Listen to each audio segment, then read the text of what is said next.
Receiving loud and clear. Thank you and welcome to the company.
Our partners, our Olympic Solidarity colleagues in Lausanne, and also our partners in the United States joining us through our Zoom platform to ONOC's 40th Annual General Assembly.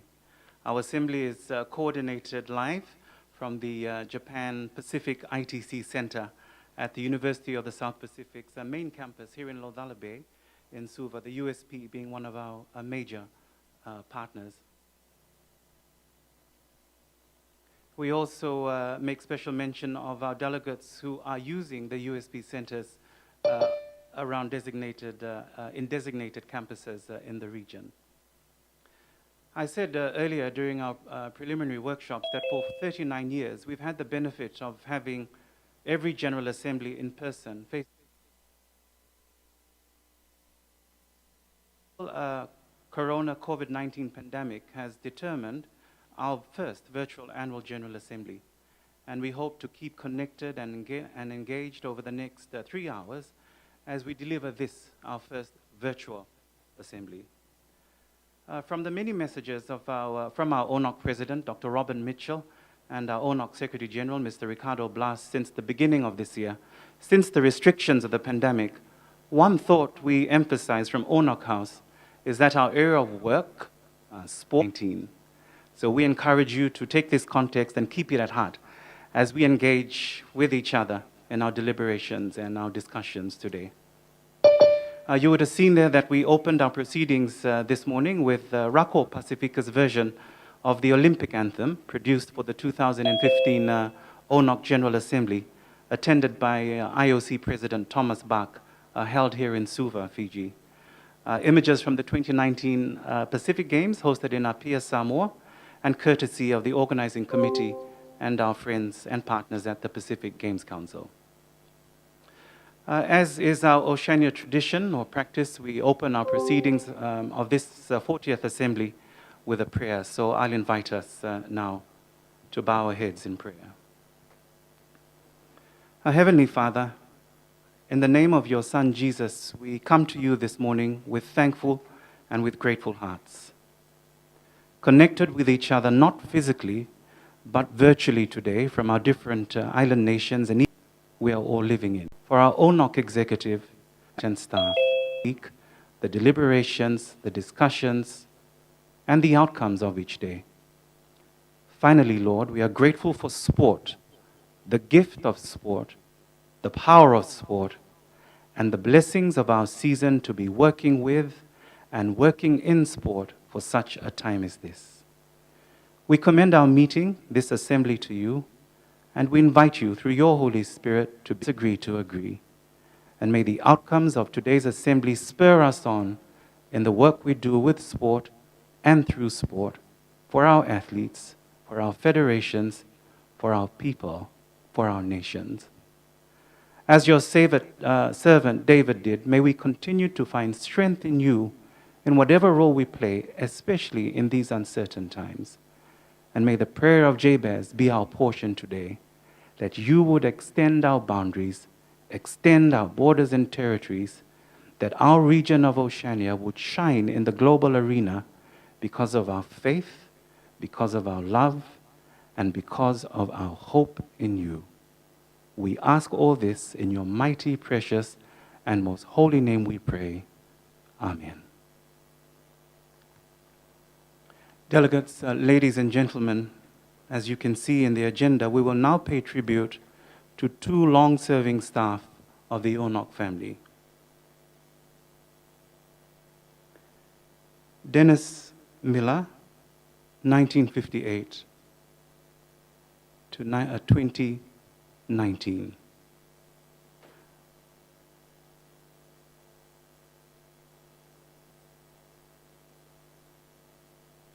In May 2019, ONOC lost its executive director, Dennis Miller, to cancer. Born in Australia and son of parents who moved to Fiji to establish a tourism venture in the early 1960s, Dennis remained a lover of water until his passing. It was inevitable Dennis made the Pacific Ocean, the largest ocean, his home and his practice. More Pacific Islanders and Pacific Island countries celebrated their oceanic heritage through competitive swimming, and like water, seeped into the cracks of other sports to improve participation and appreciation at Oceania continental level in the Olympic movement. Mr. Miller is remembered for his love of the ocean, people, and his belief in the power and value of sport. To the end, Mr. Miller lived and embodied the Olympic creed. The important thing in life is not triumph, but the fight. The essential thing is not to have won, but to have fought well. May he rest in peace. Tale Bernes, 1941 to 2019. In September 2019, ONOC lost its first ever and longest-serving staff member, Ms. Tale Bernes. First recruited as executive assistant, then promoted to office administrator and manager, Ms. Bernes was instrumental in the establishment of the ONOC committees in the Oceania continent. Dr. Robin Mitchell in 2009, under the wisdom of Secretary General Mr. Ricardo Blas, who identified her value of institutional memory, and 19 over the years, who may have a final workshop, 3 sessions. And if I can ask the control room to share the slide with us, I'll briefly just share the outcomes, and then we will go through some housekeeping notices before we hand over to Mr. Blas for the meeting proper. Session 5 outcomes: the presentation of ONOC's audited financials. The recommendation: the audited financial report and financial statements were approved and are now to be presented and adopted at today's assembly. And session 7,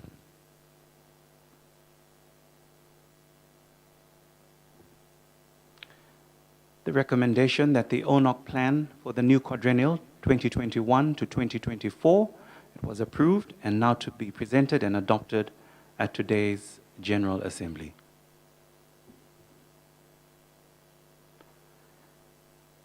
And before handing over to Rick Blas in Guam, allow me just to go through some housekeeping notices for the purpose of today's proceedings. Again, we hope that you've now downloaded all the meeting papers.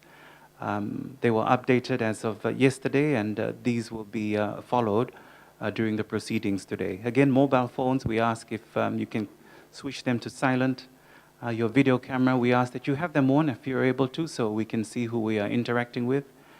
Microphones as well, if they can be muted, unless the floor is given to you to pose a question or comment. And in fact, questions and comments, as mentioned yesterday, we will allow this only in the chat room, and this is really to ensure that we stick within the allocated time of our General Assembly today. For our participants and also our presenters, if you drop off, it's the same login process. You will need to log in through the link provided by Mike Korn, and Mike or Siti in our control room will then set you up and then move you into the meeting room proper.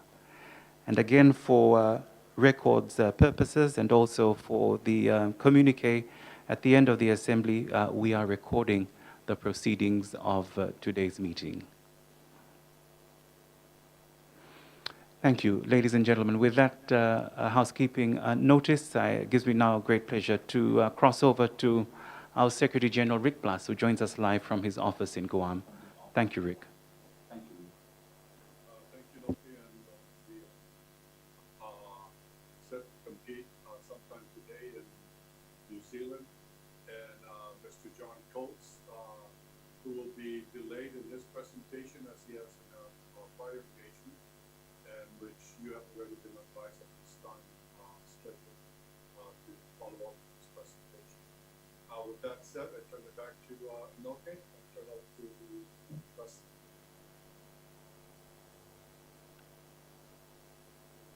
Thank you very much, Rick. Again, for those that weren't able to get the audio proper, Rick going through the roll call, also tabling the apologies for today's assembly, and also announcing that we have a meeting quorum to be able to then proceed with the meeting. So with that administrative process for the assembly, I will now hand over to the president of our assembly and our ONOC president, Dr. Robin Mitchell. Thank you, Dr. Mitchell. Thanks very much, Enoch, and good morning, everybody, and Bula Vinaka from Suva to all of our delegates that are tuning in virtually to our General Assembly. It's an experience for us to be connected in this way, and hopefully the technology will allow us to continue this General Assembly uninterrupted. I'm pleased to say that we have all of our membership present here today, associate members, partners that have logged in, and the roll call has already been established in our chat room. The apologies have been noted. Sarah Walker is busy competing overseas, and John Coates will be joining us to deliver his speech on the Tokyo 2020 preparations. You've received the full annual report, and in addition, you've received the addendum from various members of commissions, members of the executive. And so we'll refer to those documents as we go through the meeting. In terms of my report, it'll be based on the annual report and the addendum that's been circulated. Without further ado, we'll now go on to the agenda proper, and we have our first message from IOC President Thomas Bach, and that will be followed shortly by, as we go through the agenda itself. So if we could have the video from President Bach, please.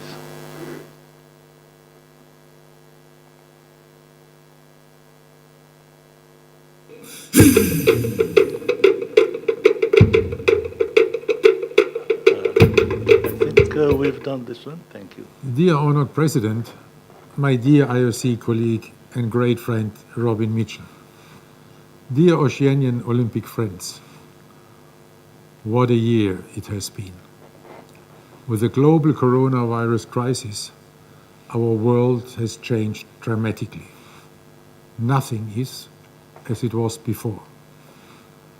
But even in these difficult times, for our Olympic community, we can say that we turned this crisis into an opportunity. With all our many actions that we took together since the start of the crisis, we managed to strengthen the role of sport in society. With our Stay Strong, Stay Active, Stay Healthy campaign, and in particular the world's biggest digital Olympic workout, we introduced 500 million people to this campaign and to our values. We seized the opportunity at the start of the crisis to sign a cooperation agreement with the World Health Organization, widening the scope of our cooperation. The United Nations, the World Health Organization, and the IOC launched a co-branded campaign called Healthy Together, rolling out projects with NOCs internationally. This important role of sport for physical and mental health is recognized and appreciated by many. We have seen this in many of your countries, where your athletes have led by example, motivating people to stay fit and to keep up their spirits. 118 UN member states called for sport to be included in their crisis recovery plans. Most recently, the world leaders at the G20 summit expressed their support for the postponed Olympic Games Tokyo 2020 and the Olympic Winter Games Beijing 2022. In my speech to the G20 leaders, I could emphasize this important role of sport, and I asked the world leaders to support the political neutrality of the IOC, which allows us to make the Olympic Games this great symbol of unity of humankind in all our diversity. Such a great demonstration of support is really a milestone for the Olympic community in many respects.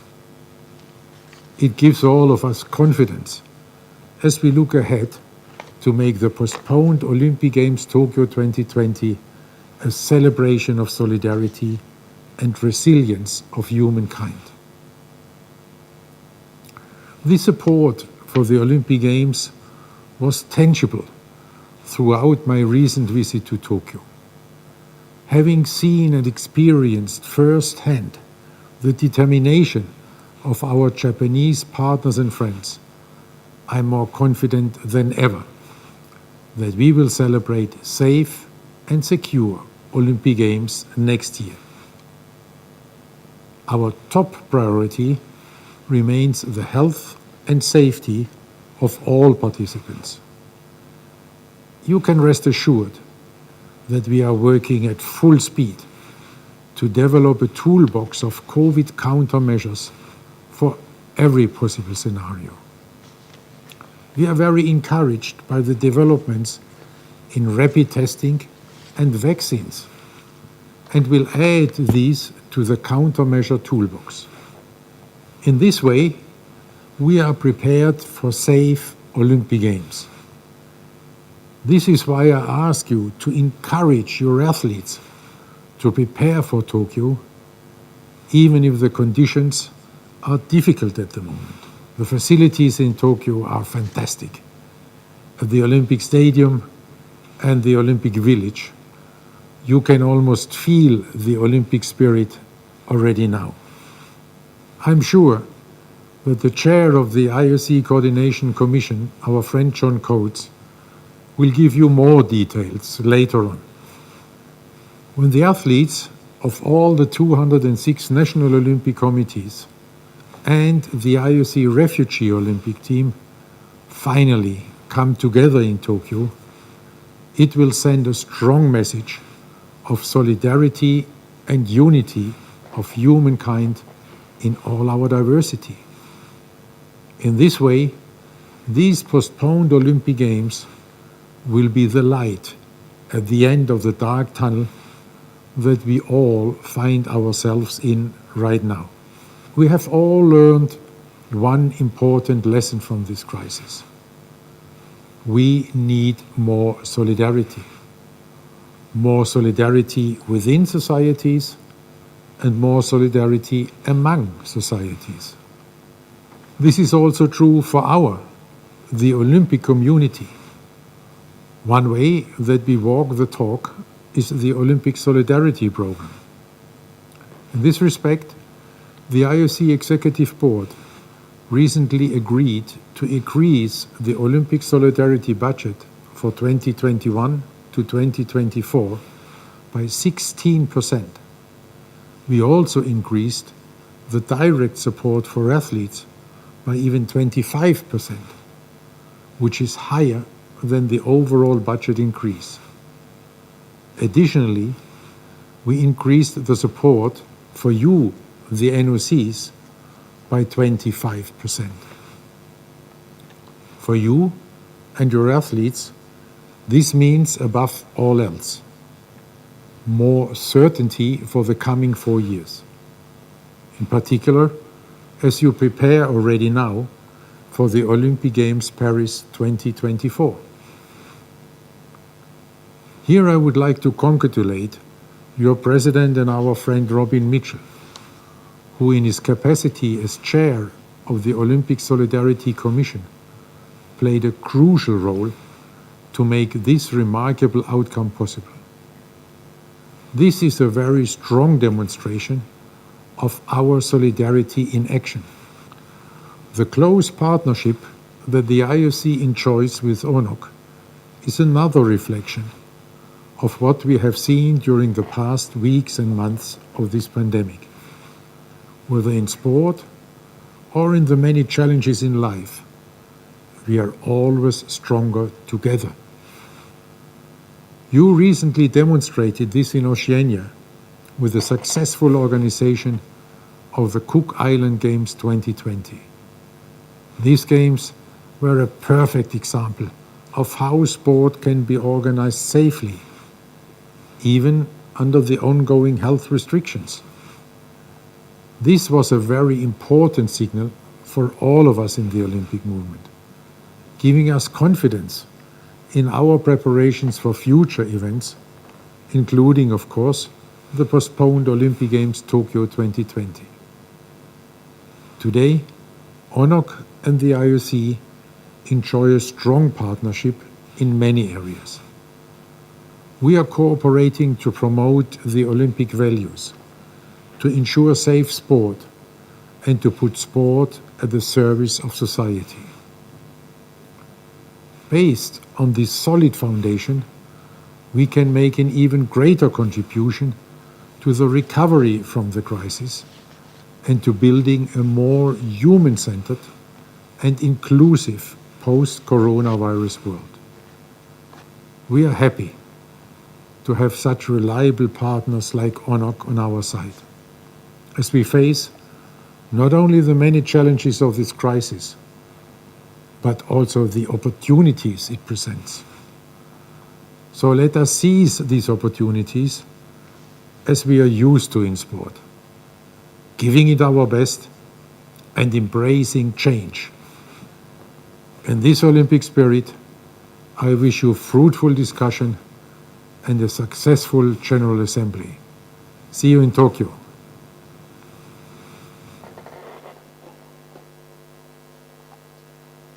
And, another inspiring message from our president. Thomas Bach is very fond of the region following his last visit to not only Fiji in 2015 and meeting most of our delegates, Vanuatu last year, Papua New Guinea, Palau, and Guam. And I think to honor his inspiring message, I'll take some kava along for him when I go to Lausanne, so that we can share the kava again like he did both in Suva and in Port Vila. The President's message is also on page 7 of the annual report, which I'm sure you've all read. We move on now to the message from the ONOC Secretary General, Gunilla Lindberg, speaking from Sweden. Mr. President of ONOC and Acting President of ONOC, members of NOCs of Oceania, dear friends and colleagues, it's a great honor and pleasure for me to give a short welcome address to your General Assembly. As you all know, I feel very much at home in your continent, and it would have been fantastic to see you all in person, which is unfortunately not possible. So instead of being in a nice location in Guam to give my address, you will see me on video from my kitchen in my home in Stockholm. The coconut trees and the beaches in Oceania are far away, but I'm thinking about it and it makes me feel very good. As President Bach said, this has been a very different year, and it will for sure leave the footprints for the whole world when the COVID-19 has decided to leave us. The virus hit us by surprise, almost from one week to another, and nobody could imagine it is still living its life among us, preventing us from seeing each other, hugging and talking, and even not see our close families. All of us were preparing for the Olympic Summer Games in Tokyo. The athletes were going to take part in the qualifications. The NOCs was preparing logistics and training camps, and we had a full schedule in front of us. Then the decisions were taken by IOC and the organizing committee to postpone the games with 1 year, and we all supported that decision. And our dear friend John Coates, as chair of the Coordination Commission, got a new task on his already full agenda. How to get the preparations going for another year, how to keep the athletes motivated, and how to give them possibilities to train and qualify for the Games. Dr. Mitchell was asked to be in many working groups as member of the COCOM in Tokyo, and to safeguard the interests and preparations of the NOCs. I know he is very happy to live on his Fiji island, but I think he has suffered a lot with the many meetings with IOC in very different time zones. Solidarity among everybody involved, IOC, OCOG, NOC, athletes, IFs, etc., has been a very important tool for us to keep the energy going. Sport is more important than ever before, both on the grassroots level and on the top level. Athletes and NOCs have been very creative with training and competitions online, web seminars for chef de missions, NOC open days in Tokyo online, etc. We have created new ways of communication that will for sure stay also when COVID-19 has left us. I know that in Oceania you were already very good in making meetings online, but now the rest of the world is following you. And one important thing, the virus has not managed to stop life and our work, even if it is more complicated now and some of our countries has been hit in a terrible way. Like all other organizations, ONOC is working, ONOC is planning for the future, and ONOC is keeping in touch with you. You have my written report in your files, and if you read it, you can see that we have been working hard also this year, and we will continue to do so in the future and hopefully in an even better way. We are working on a new strategic plan. We are planning for the next General Assembly in Seoul, and we are planning for the next ONOC World Beach Games in 2023. I wish you a very successful General Assembly and look forward to see you, hopefully soon, and if not before, at the Olympic Games in Tokyo. Thank you, Dr. Mitchell, for good cooperation and support. Thank you, ONOC Council, and thank you all 17 NOCs of Oceania. Good luck with your meetings and workshops. Thank you very much. Yeah, Gunilla was hoping to join our meeting today, but she's been involved in an all-day commission meeting and virtual meeting with the IOC today. Her report is on page 8 of our annual report, and she has also a supplementary report which has been circulated. I just flag here that we have a change in our agenda.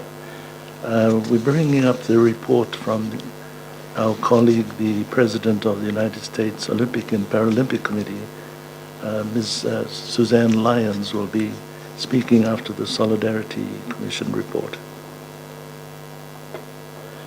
Now back to the business of the Assembly. We were prepared for an assembly in Guam in April, so we circulated the minutes in due time for that meeting.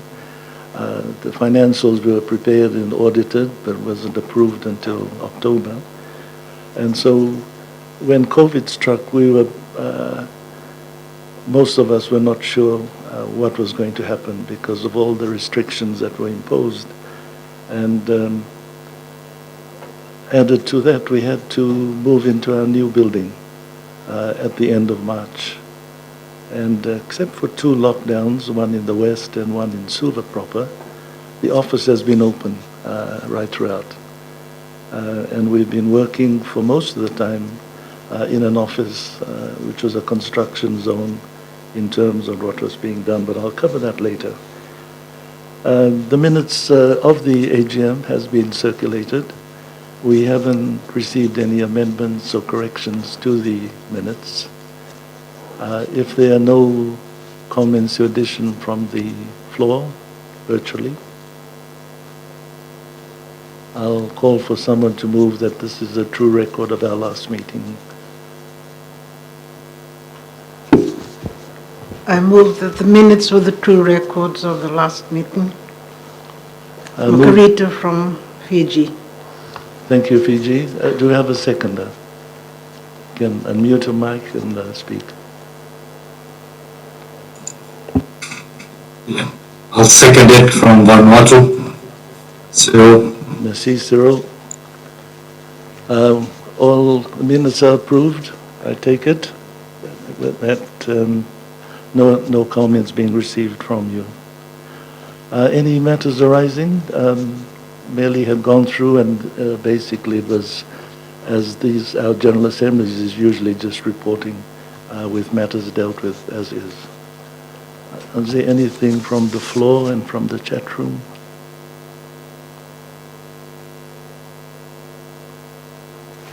No? Thank you very much.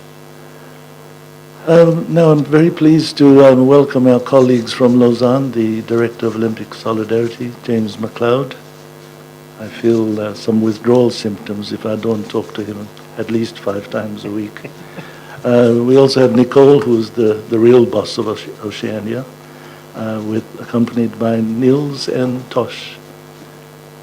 James and team, you have the floor. Bunga boss. This is how I talk with Robin, and Robin really is my boss and our boss, and I'd like to echo a lot of what the president and Gunilla said, is how much work Robin has been doing on your behalf, but also on our behalf over the last few months, specifically to get a number of points, whether it's Tokyo related, whether it's solidarity related across the line. So Robin, really thank you very, very much for your support and your help in this. Also, thank you to Rick as well. Rick and our team are doing a huge amount of work together, and not least, he is a member of the Olympic Solidarity Commission. So we do a lot of work together with obviously the ONOC staff, with whom we're building out the Olympic Solidarity Plan. I'd just like to show you, I don't know if this comes up on the screen, but this is just outside our window right now, which shows you the difference. Can you see that? Yeah. It shows you the difference between where you are and where we are.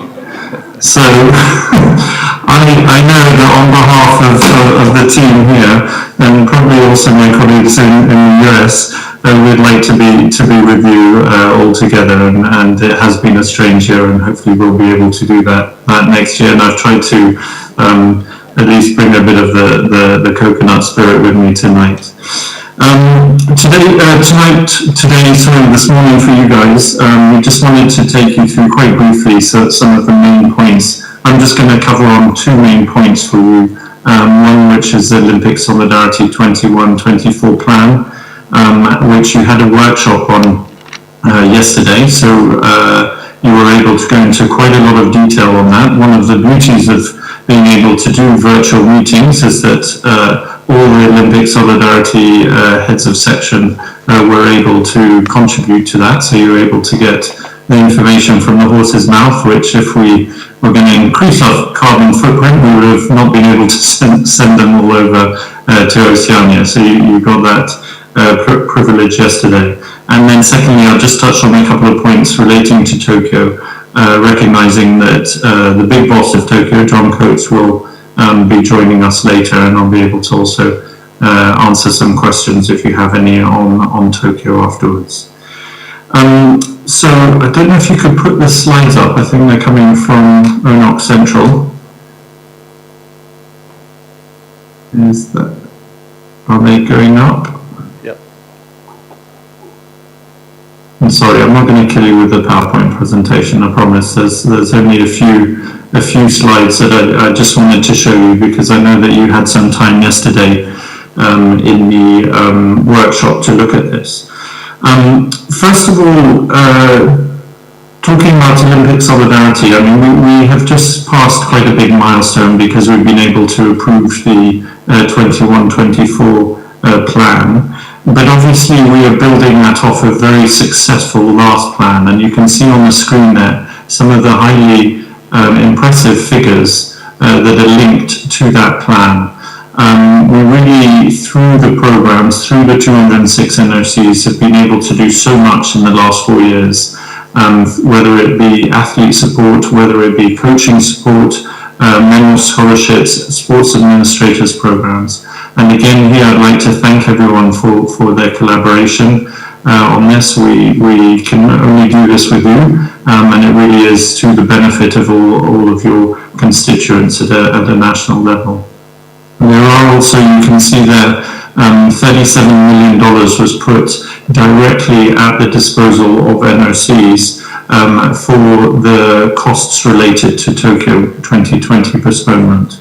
That was through 3 main areas. Firstly, we immediately confirmed, with the help of Robin, the extension of the Olympic scholarships for athletes for an additional year. We also created what we're calling the Games Postponement Subsidy to allow you to access additional funds for postponement-related costs. And then in conjunction with ONOC, we worked together with the 5 continents on the ONOC Tokyo Fund, and ONOC is managing ONOC's behalf. And we, again, from 2017-2020, we can consider that that was a very successful quadrennial plan, which allowed us, if we can go to the next slide, to present to you the plan for 21-24. And as the President said, Robin has been very involved in this plan, and I've spent many hours with him going through the finer detail of this so that we could provide something that is fit for purpose, that is really adapted to the current environment. So if we go to the next slide, some of the key figures that were presented to you in the workshop, you can see them on the screen there. The main point is that we were able to secure a budget increase. Now, that was not a given, to be very clear with everyone. Obviously, we had to go straight back to, after the decision on the postponement, to talk with our commercial partners, our rights holders, to make sure that funds were still available as per the contracts that we had with them. Now, we have very good commercial partners and rights holders. We have a great partnership with them, and that allowed us to confirm over the summer that all the contracts would stand, which would then allow us to then build the Olympic Solidarity budget. As a reminder, the budget comes from the share of the TV rights for the NOCs, for Tokyo and for Beijing. So it's a forecasted budget, but it allowed us to already see that we would be able to have additional money for the NOCs. In that, some of the other key elements is that we have been able to increase all our programs for the athletes by about 25%. So we've got a good budget and a number of programs available directly for athlete support. So that's scholarships, team support grants, refugee support programs, continental and regional games, and a number of others. And then importantly, we were also able to get more money into your pockets, into the pockets of the NOCs directly through an increase of 25% of the NOC activities grant. So that's gone up from $400,000 per quadrennial to $500,000. And then on the other side, we wanted to increase the process of decentralization of the Olympic Solidarity Funds.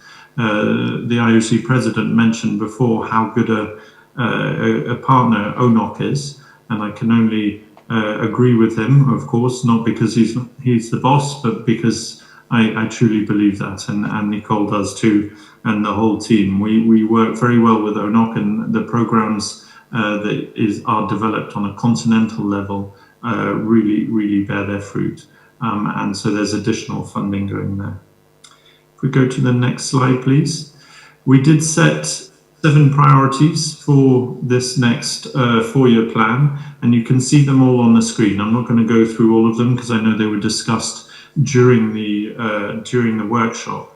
But these priorities are very much linked to the key priorities of the IOC and of the movement. They're responsive to the current environment, so the post-corona world. They focus on areas that are important to us, whether it be athletes, good governance, the solidarity funding model, promoting Olympic values, individualized services for the NOCs, but also measuring impact, which I know is something that we've actually learned from ONOC, because we know you guys do that extremely well. So all in all, the programs for solidarity for the next 4 years will give you a bit of certainty. Nicole and the team hopefully explained to you enough of the technical details so that you can go away from the workshop and this General Assembly with enough information to begin planning your applications as from January of next year. So that's on Olympic Solidarity. If we can move now to the next slide, just on Tokyo 2020, an update. And I'm just going to give you a few messages from myself, also in case John doesn't make it, but there was just a few comments that I wanted to make, and I will be able to add to his presentation, or Tosh will afterwards. In terms of the qualification systems, you will recall that when the decision to postpone the Games happened, 57% of quota places for the Tokyo Games had already been allocated. That the remaining 43% of quota places still remain to be allocated.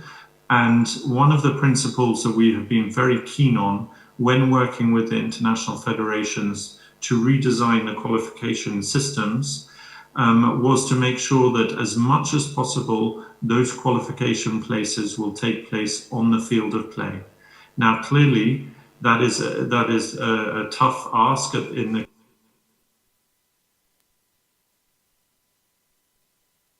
situation, literally on a day-by-day basis with each of the international federations, to see in some areas where a return to sport is possible, how that return to sport can be added into the qualification process for Tokyo 2020. Again, one of the things that Robin has been delegated from the executive board is power to approve, together with Kirsty Coventry as the athlete representative and Neda Lalovic, the IF representative, any changes to the qualification systems so that those can be communicated very quickly to the NOCs through the NOCNet. So please keep an eye on the NOCNet for all matters relating to qualification systems. And if you ever have any questions on that or any concerns, please contact Tosh, who will be able to clarify those for you. The second piece of information I just wanted to explain to you links to the playbook. This is a new term, and if we can go to the next slide.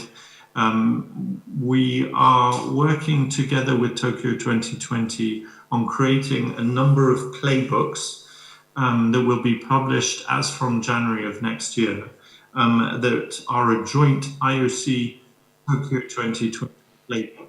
It's a list of various matters linked to the way these games are going to happen and be operated in this corona world. So there are a number of things that will happen at these games that will be very, very different from other games. The things that you are used to will not necessarily be there when you arrive. There will be new procedures, new rules, new processes in place that all games participants will have to apply to. This doesn't only mean athletes and officials, but it also, we will be creating playbooks for the media, for all the different stakeholders.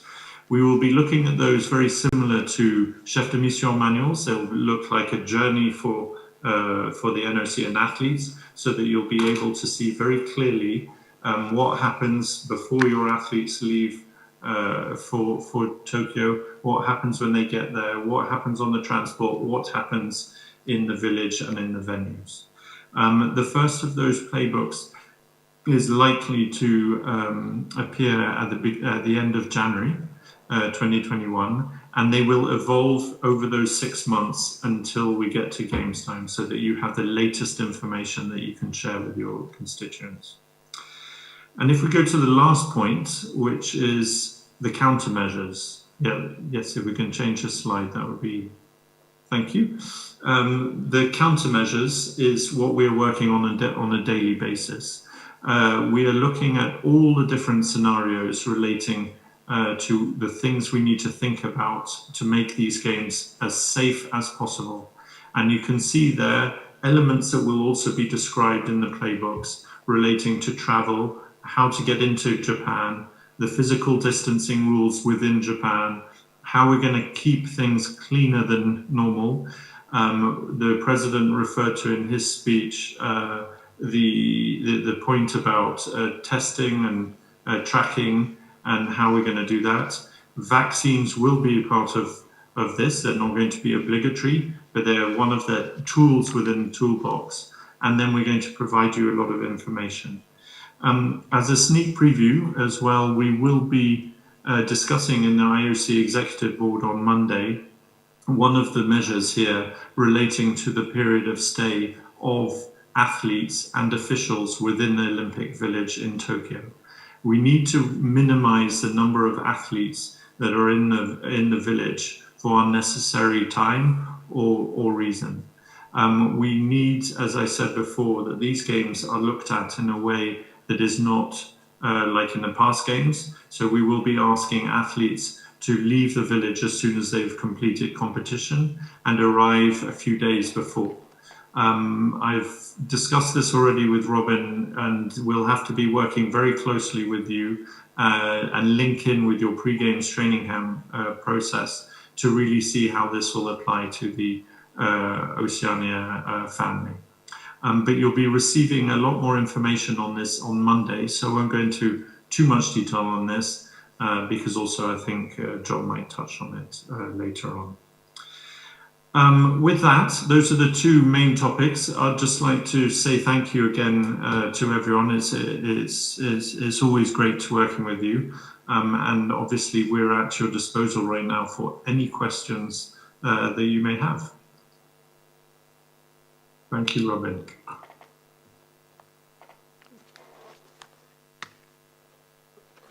James, is that your team presenting, or can I open the floor to questions? I'm presenting tonight. I made them present the workshop, so it's just me tonight. But they're available for any questions that you might have. Great. I'm having a look at the chat room. Nothing's there. If somebody would like to take the floor, just unmute your button and go ahead and ask James a question.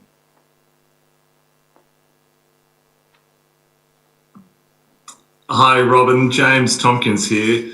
I just wanted to congratulate James and the team. All of the measures that are being undertaken is all for the athletes, and it's incredibly appreciated, not just by the commissions, but all athletes that we reach out to, and the care and the responsibility and the mindfulness of the athletes, both in preparation and during the village experience in the games, is absolutely phenomenal. So on behalf of the athletes that I represent and the other athletes within this meeting and our various representatives, really wanted to say thank you and keep up the great work. It's not a question, Robin, just a comment to James and the team back in Lausanne. So thank you very much. Thanks, James. I like the I like those post-November look. Movember, whatever it's called. Any more questions from the membership?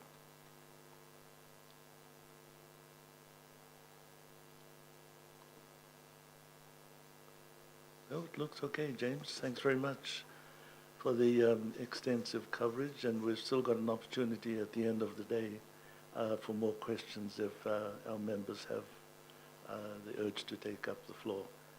But otherwise, we'll let you go back and play in the snow while we continue over here in the sunshine. Thanks, Robin. Thanks again.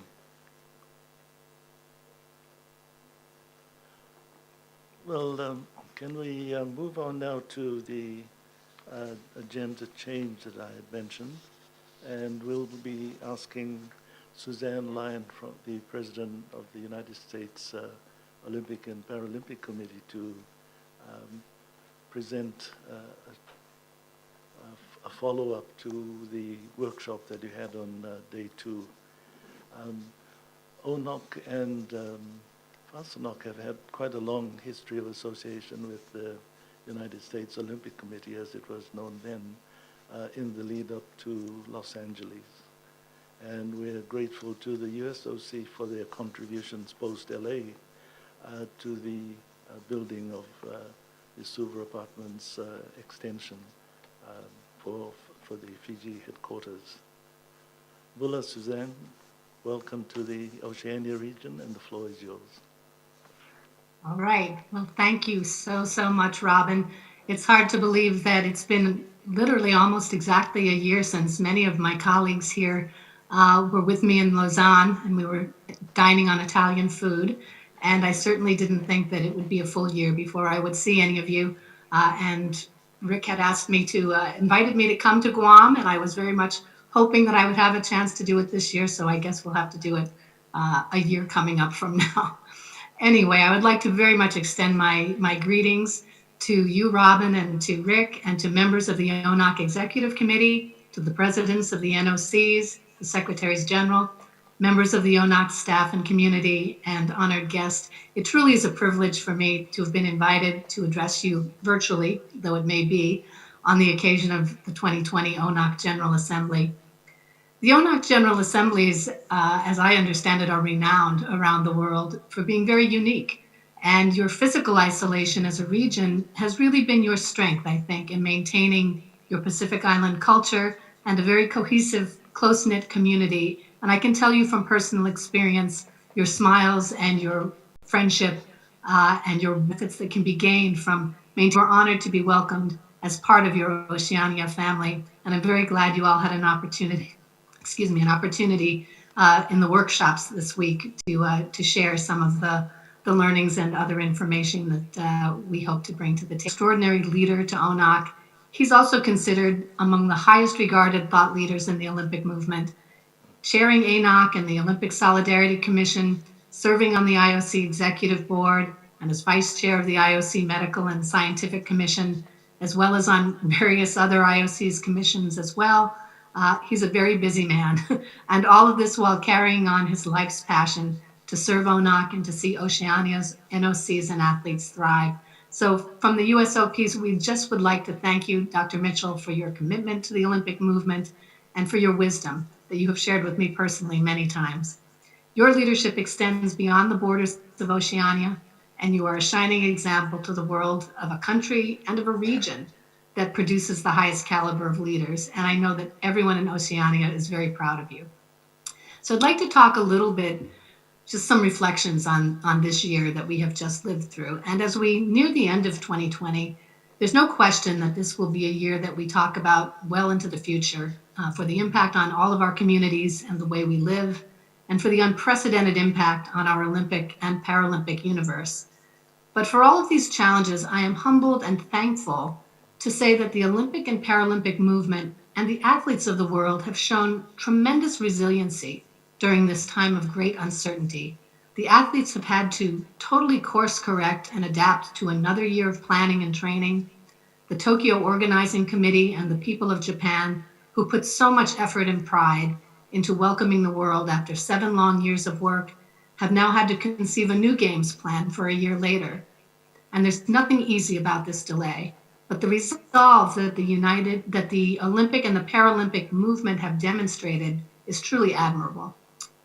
And as President Bach said, sports serves as one of the most powerful vehicles to bring hope to our communities, countries, and to the world. The athletes of the world serve as models of resiliency, optimism, persistence, and certainly excellence.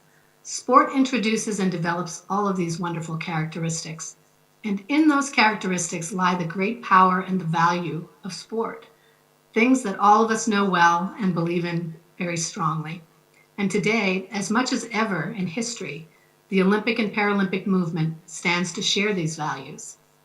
And it's for this reason that we can be certain that the Games in Tokyo will serve as a worldwide celebration of humanity and inspire the people of Japan and the nations around the world through our courageous athletes competing at the Games. I wanted to extend my best wishes to all of you for a very successful General Assembly as you advance your shared mission to further sport in Oceania, looking forward to 2021 and 2024 to the next quad and beyond. Thank you all and stay safe and healthy. Thank you very much, Suzanne, for your kind words and also for the thoughts that you shared with us. I recall my last visit to the USOC Training Center in Colorado Springs for the WADA Foundation board meeting. I arrived after midnight in the blizzard. The flight was canceled and then it was put on again at the last minute. And when we arrived, of course, everybody had gone home. And my suitcase didn't arrive as well. So it's very cold up in Colorado Springs when you don't have the clothes that you brought for it. But we had a good tour of your offices, and we know many of your staff and have worked well with them in the past. OSEP appreciates the support that you give our group, continuing with them, and also with some of your federations that also have worked with us in the staging of international competitions locally and in the region.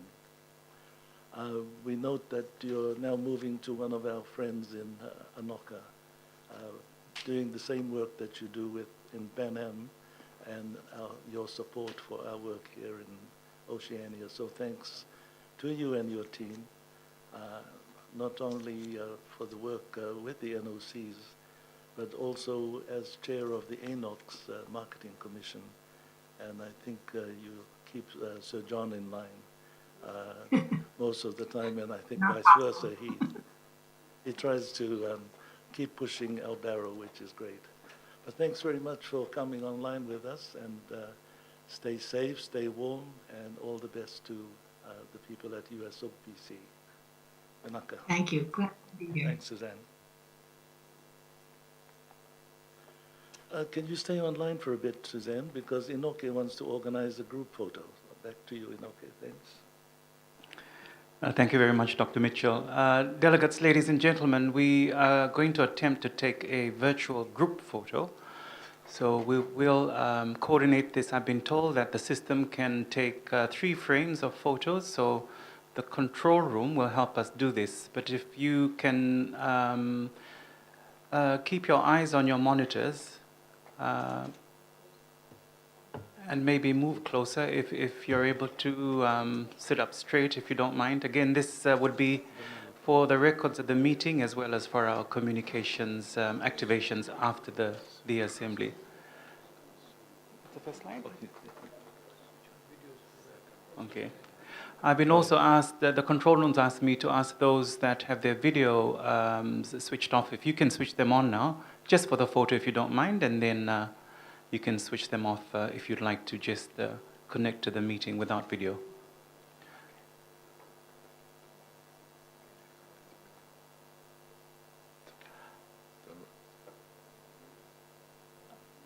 From the control room to Taki, if you don't mind, we can see the ceiling. We probably need to see you, if you don't mind. Maybe tilting your...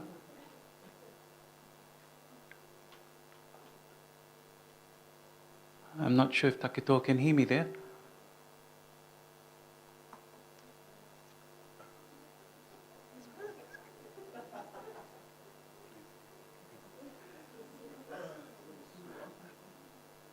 Right. So that's an interesting view, but nevertheless. So we're going to take this, just the control room to let us know, please, Shivnil, when they're ready. So first frame now.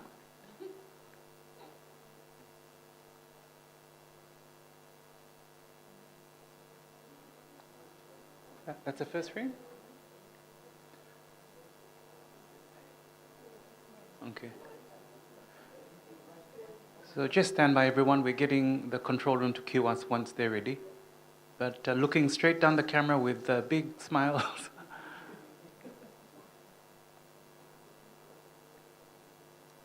So those that are on frame right now are the first group, so stand by.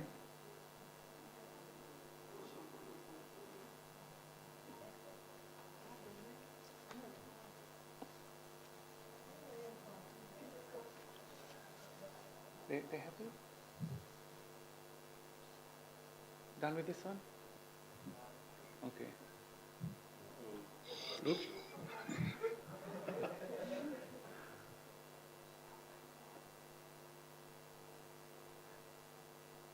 Bear with us, please, just a few more seconds.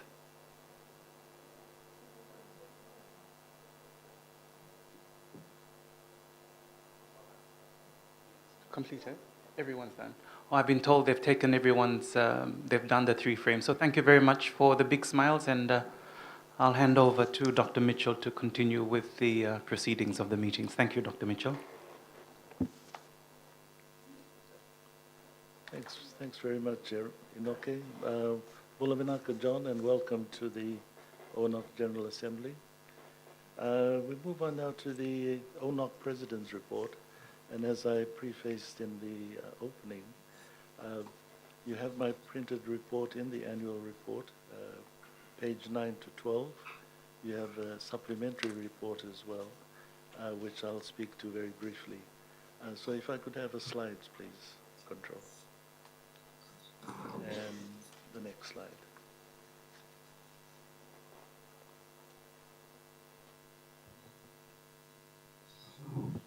Yeah, so essentially what I want to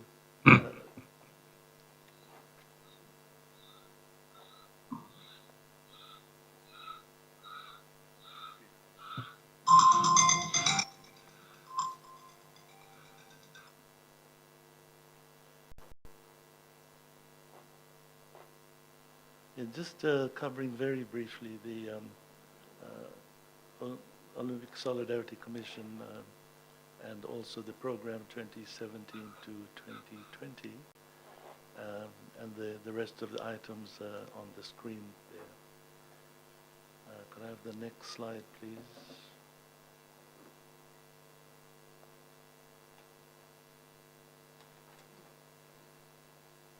Oh, sorry, I'm jumping the gun myself. Sorry, can you go back one?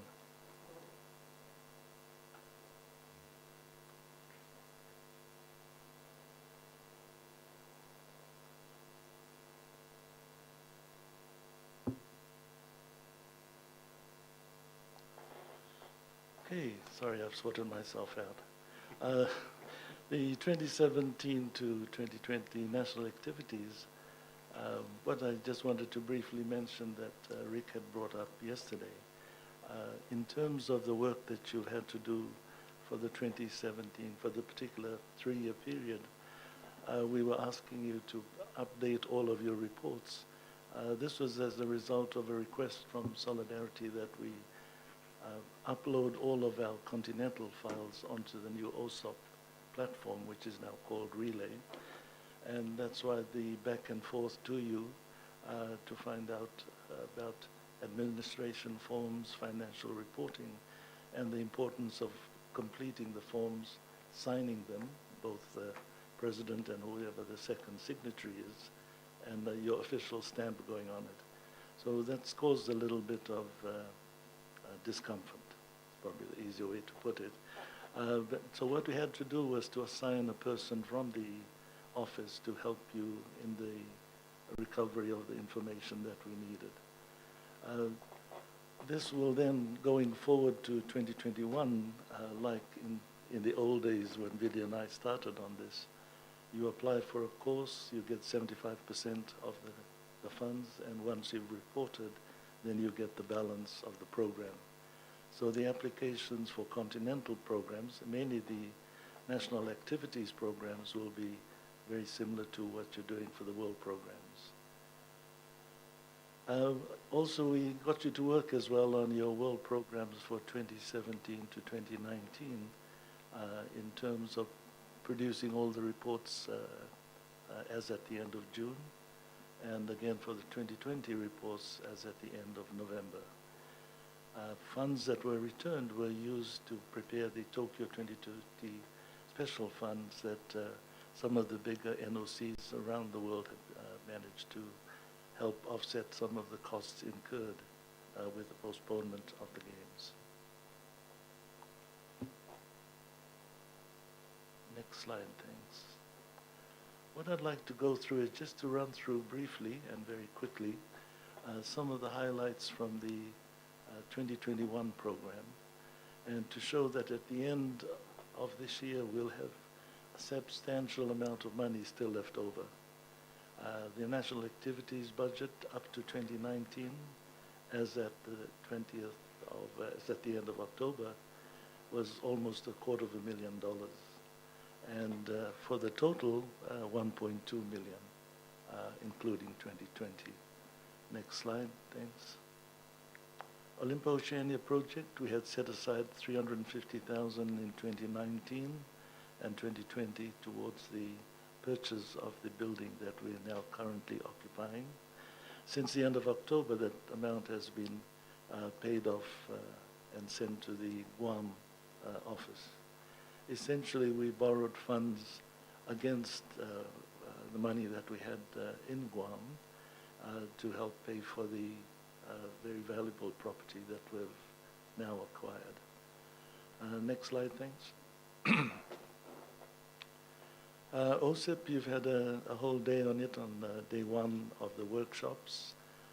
OSIP has the biggest budget, which also operates our Education Commission work. And most of the funds that were spent from the second quarter onwards was on virtual education and a lot of the activities related to the review of the program, which you've all heard about. Next slide, thanks. Sports and healthy lifestyle, for those of you at the workshop last night, would note that this is no longer on the listing of the continental programs. What we've done is we've taken this program into the Athletes Commission budget, and NOCs can still apply for this program for funding for the programs that have benefit from this particular line item. Only one NOC was using this for their Voices of Athletes program, so I think it's better that the money sits within the Athletes Commission and it's on an application basis to use the funding. Next slide, thanks. We have 5 commissions at the moment, and they're all very, very active. In some years, they spend more than their allocation, but we pick it up in the next year. But you'll note the money for athletes, equity, international relations, and the medical commission. The 5th, as I mentioned, was education. And the BUDE is really the budget, wrongly spelled, for the various courses and the balances that you see there. We won't be increasing the budgets to the commissions in our next 4-year plan, but what we have to do at the end of this 2020 quadrennium, we have to make a proposal to Olympic Solidarity as to how we want to use the funds. So we could probably boost this section over here. Next slide, thanks. Regional and national games, I think it was mentioned earlier where we spend the money in terms of our budget. In the next 4 years budget, you'll note that this is an area that has the lower budget than in the previous area. But we would probably boost that from, as I mentioned, the surplus funds that we have within our budget at the moment. Next slide, thanks. OSIC, we have an office in the USB library, which is, most of you that have been there will know that they have all the archives of the Pacific Games Council. And the funding allows us to use this facility free of charge to run our assembly, as well as to have the 11 other regional centers host some of our NOCs today. Next slide, thanks. Regional development program. This is basically, if we have money left over, we put it in this folder with the regional initiatives, and based on application, then we reallocate funding as and when needed. Orado benefits from funding for this program. Orado does a lot of the work for the NOCs in terms of making sure you're compliant with the WADA regulations, but also to set up in competition and out of competition testing for the NOCs that don't host regular international events in their countries. Next slide, thanks. OSFO, the partnership with OSFO has changed as we've moved along over the last 12 years or so. What I've tried to do as much as possible is to encourage the international federations to contribute more to this work. This was successful in up to 8 federations, but as we move through this current quadrennium, there was a need really to support the NOCs and in turn the athletes and their national federations.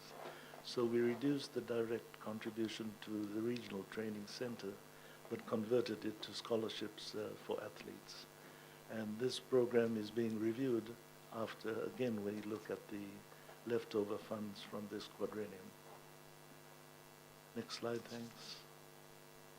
I thought I'd just look at the IOC commissions. In our report, you'll see the full list of Oceania people on ONOC commissions, and we chair at least 3 or 4 of those commissions in the ONOC executive and ONOC work. But I noted as I was going through some of the commissions that I serve on, that there's an increasing number of Oceania people coming online. And in particular, I think we have 7 or 8 NOCs now that have membership on IOC commissions. And I've listed the commissions there. I think within our group, Ovita is probably holding the most commissions. John and I chair, or John chairs 2 commissions, and I chair and deputy chair of 1 commission, and we have other work as well. NOC reps, Rick has been on solidarity with me since 2009. Antoine and Kitty Chiller from Australia on the Entourage Commission. Helen in the Women in Sports. Margarita has just been put on to sustainability and kept it a big secret from us. And Kieran and Barbara have been long-serving members on the IOC Commission. The IOC Athletes Commission has 3 categories, and the new one that was introduced in 2020 was the liaison category. So Caro chairs ONOC Athletes Commission, apart from ONOC, and she's the liaison for basketball, according to the photos that were in the liaison people in the IOC Athletes Commission. The membership is decided by the president, and I guess he consults other people, but I think we need to work a little bit more harder to get the expertise that we have in the region up onto the IOC commissions. Next slide, thanks. We, in my addendum report, have been looking for opportunities for competition for quite a while. We looked at Asia in particular because some of our federations, regional federations, are still members of Asia. Guam competes in the East Asian Games, and Australia took part in one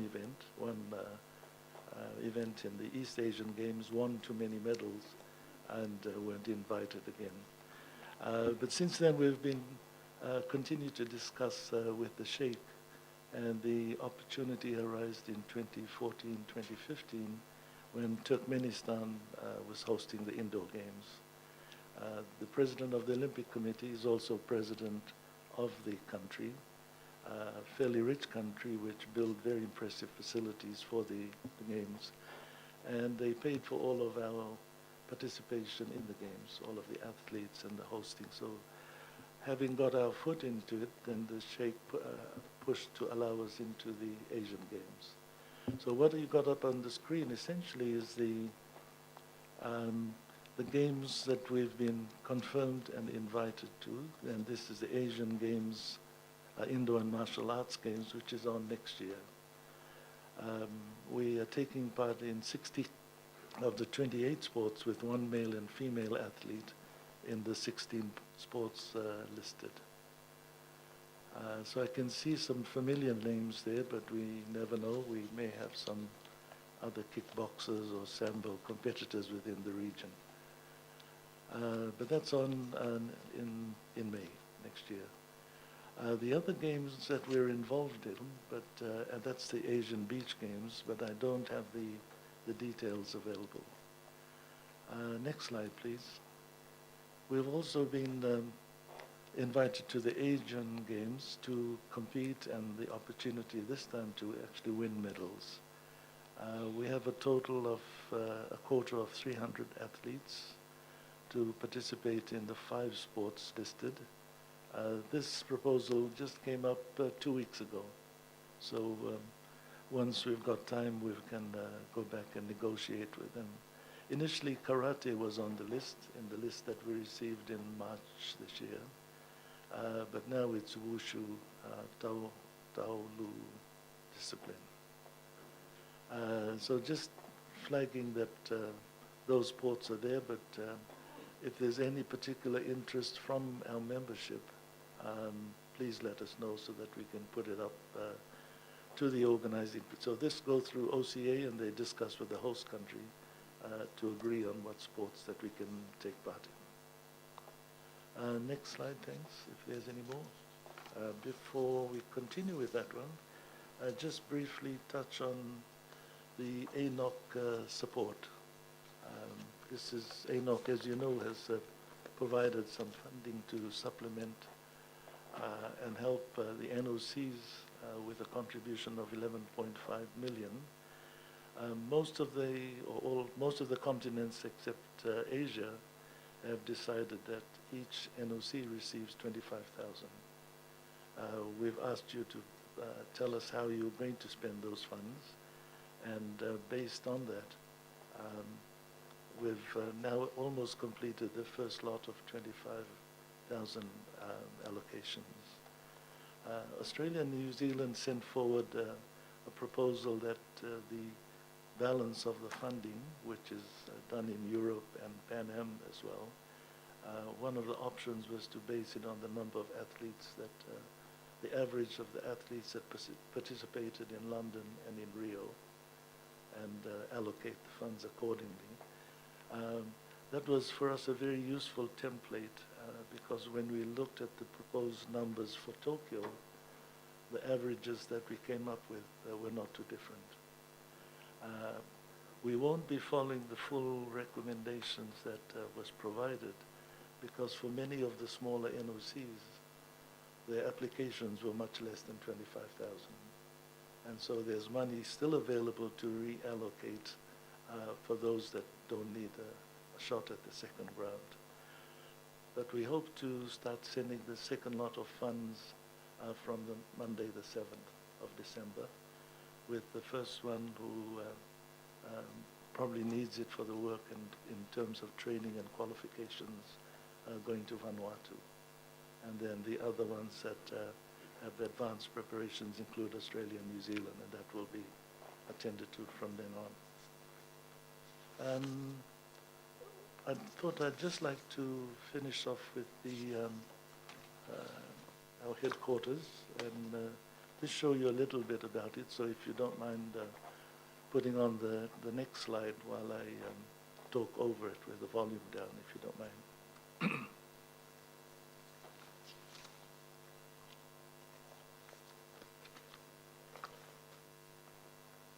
Could we run the Olympoceania video, please?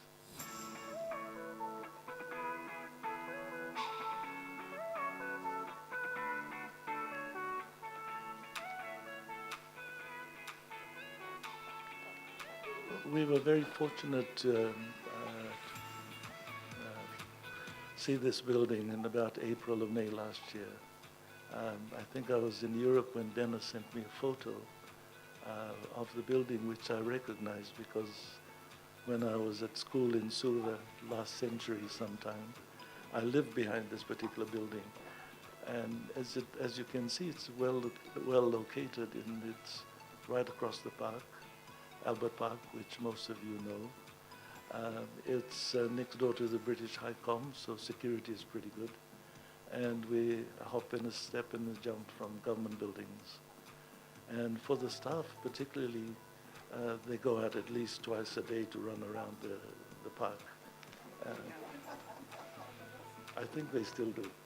But you know, you get inspired, so every now and then you see an ONOC shirt walking around.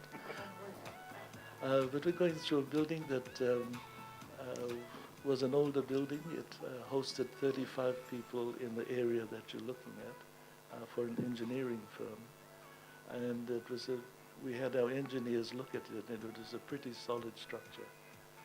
But once we were in there and going through the renovations, the first floorboard that they pulled up, there were some termites there. So we worked very quickly, and fortunately there wasn't a very big infestation.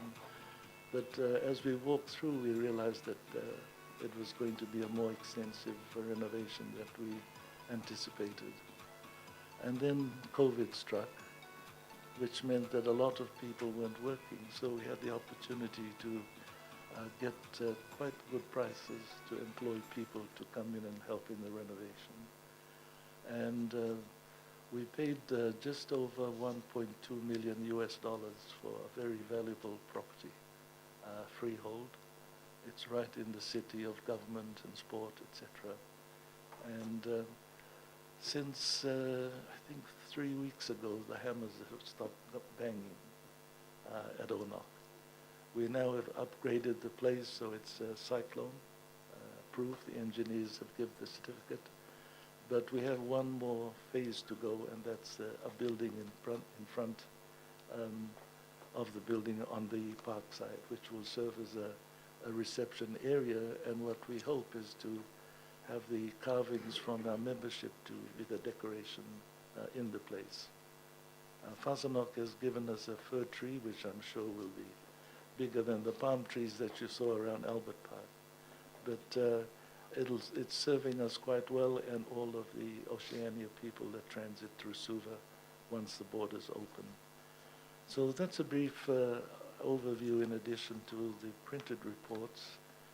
Happy to take any questions, but let me look at the time. Oh, ONOC has disappeared. And at the chat room. I'll leave the questions for my report till later on, and then just move on and ask the Secretary General to present his report, please.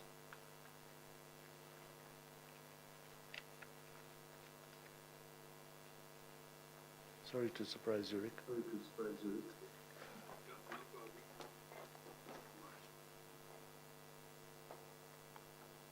I just wanted to test the audio. Are you guys hearing me clear?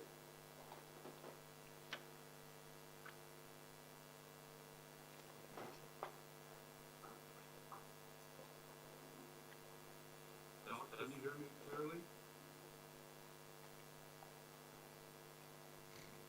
Hi, Rick. Okay.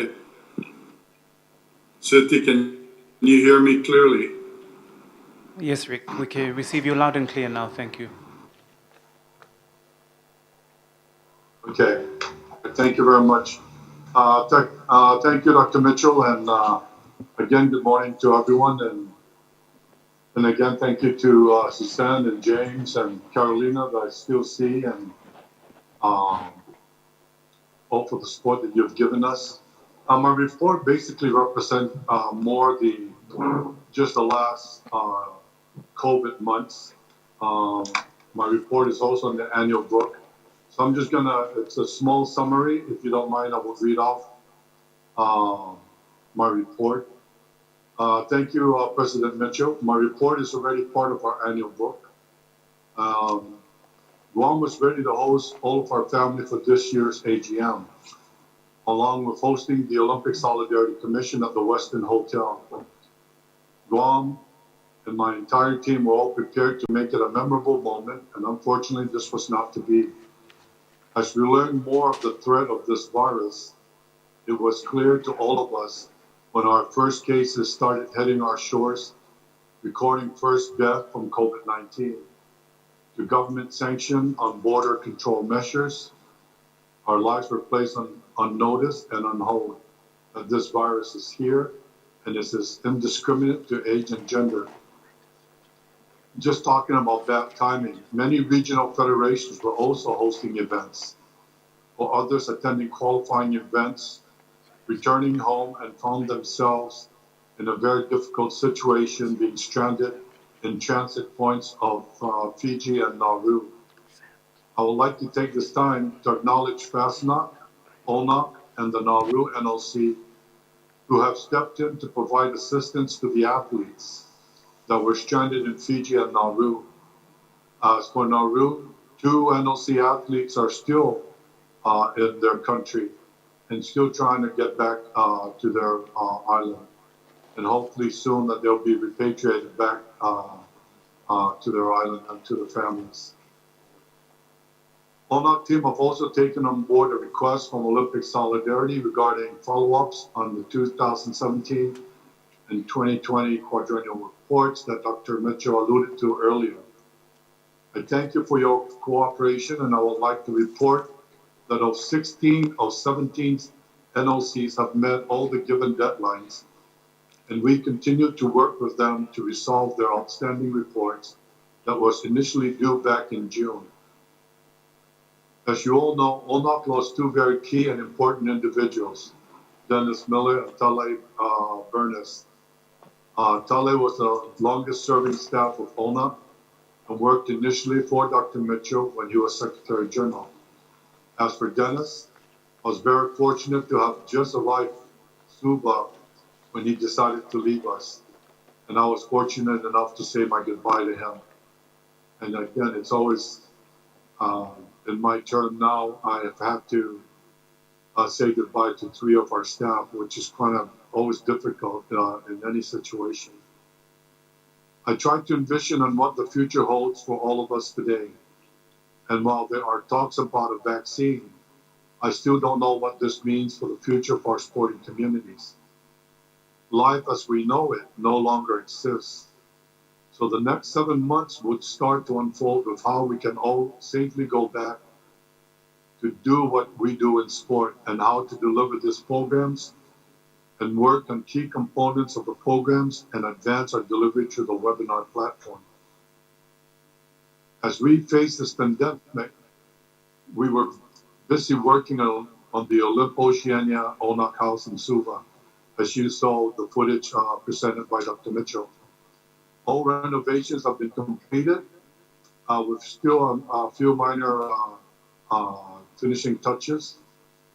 I would also like to thank the Guam NOC for securing the loan package with Bank of Guam within a 24-hour period, who provided the finance to purchase the said property, and through the efforts of GNOC Secretary General Bob Stuffy, who negotiated an interest-only payment.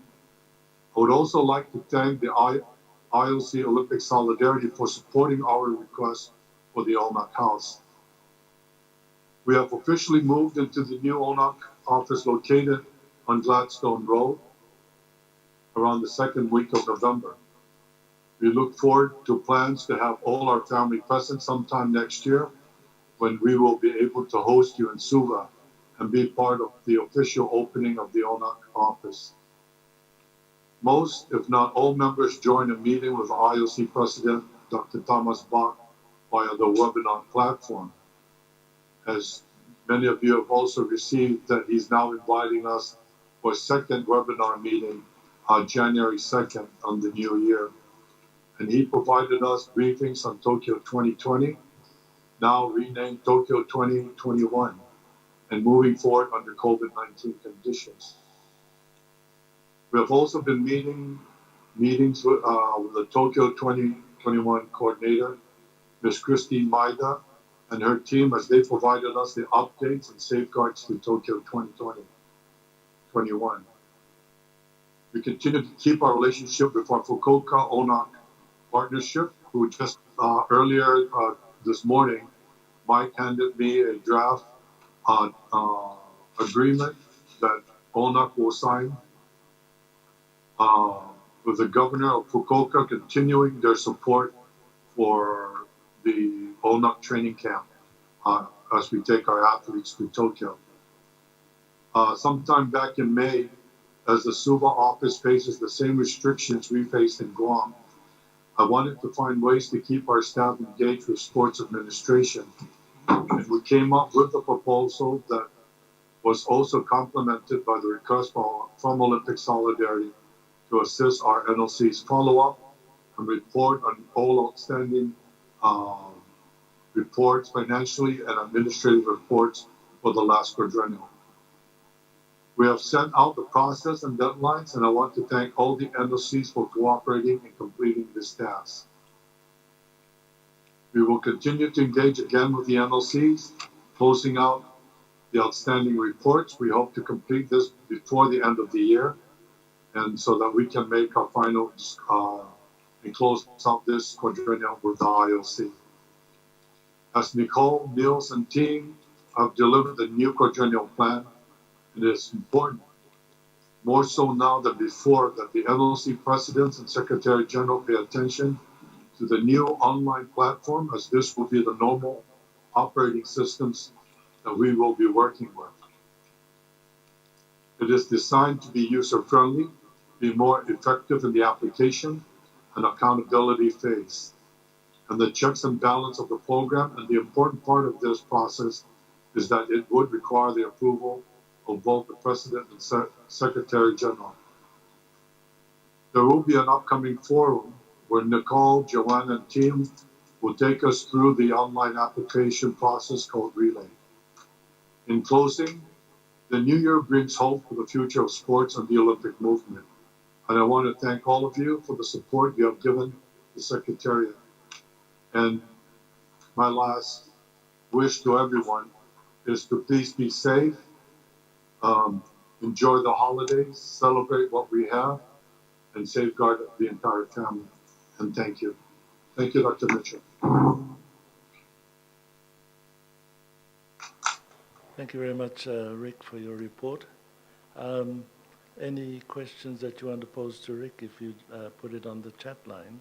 But in the meantime, we have a bit of formal work to do. And firstly, I'm looking at the approval of the financial report, which was discussed at yesterday's workshop.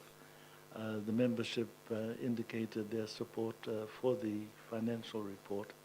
But can I call for somebody to move that we accept the financial report presented for the year 2019?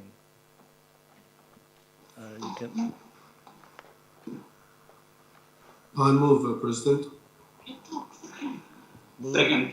20 seconds. Moved by Vanuatu, thank you, and Sir John, thanks, Papua New Guinea. Can I take it as yesterday's vote of approval, or if you'd like to put your thumbs up, just approve the financial reports? Great, thanks very much, NOCs. The financial report is approved.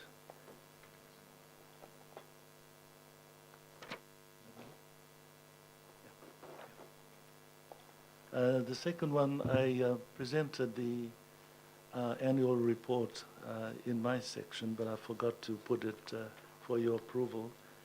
Can I get a motion for the approval of our annual report as presented?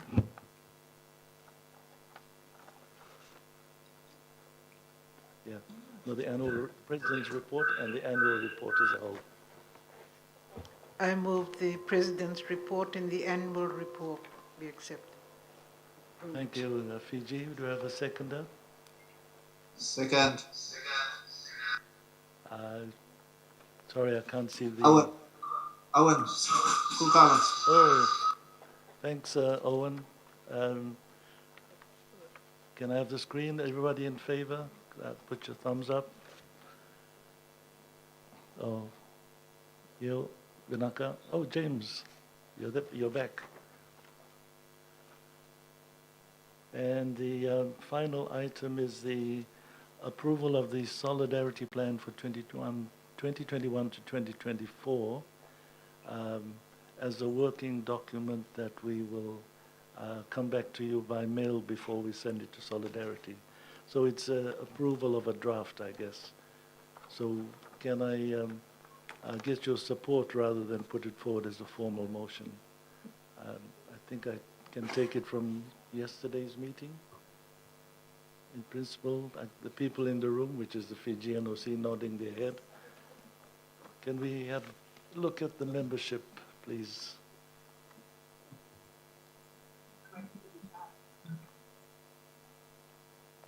Good, thank you very much. Can I welcome former President Kevin Gosper, who's arrived virtually. Bulavinaka Kevin, and we hope to see you in person before Easter next year. But welcome back to the ONOC General Assembly. We now move on to the ONOC Commission reports, and I'd like to call on the Chair of the Athletes Commission to present her report, please.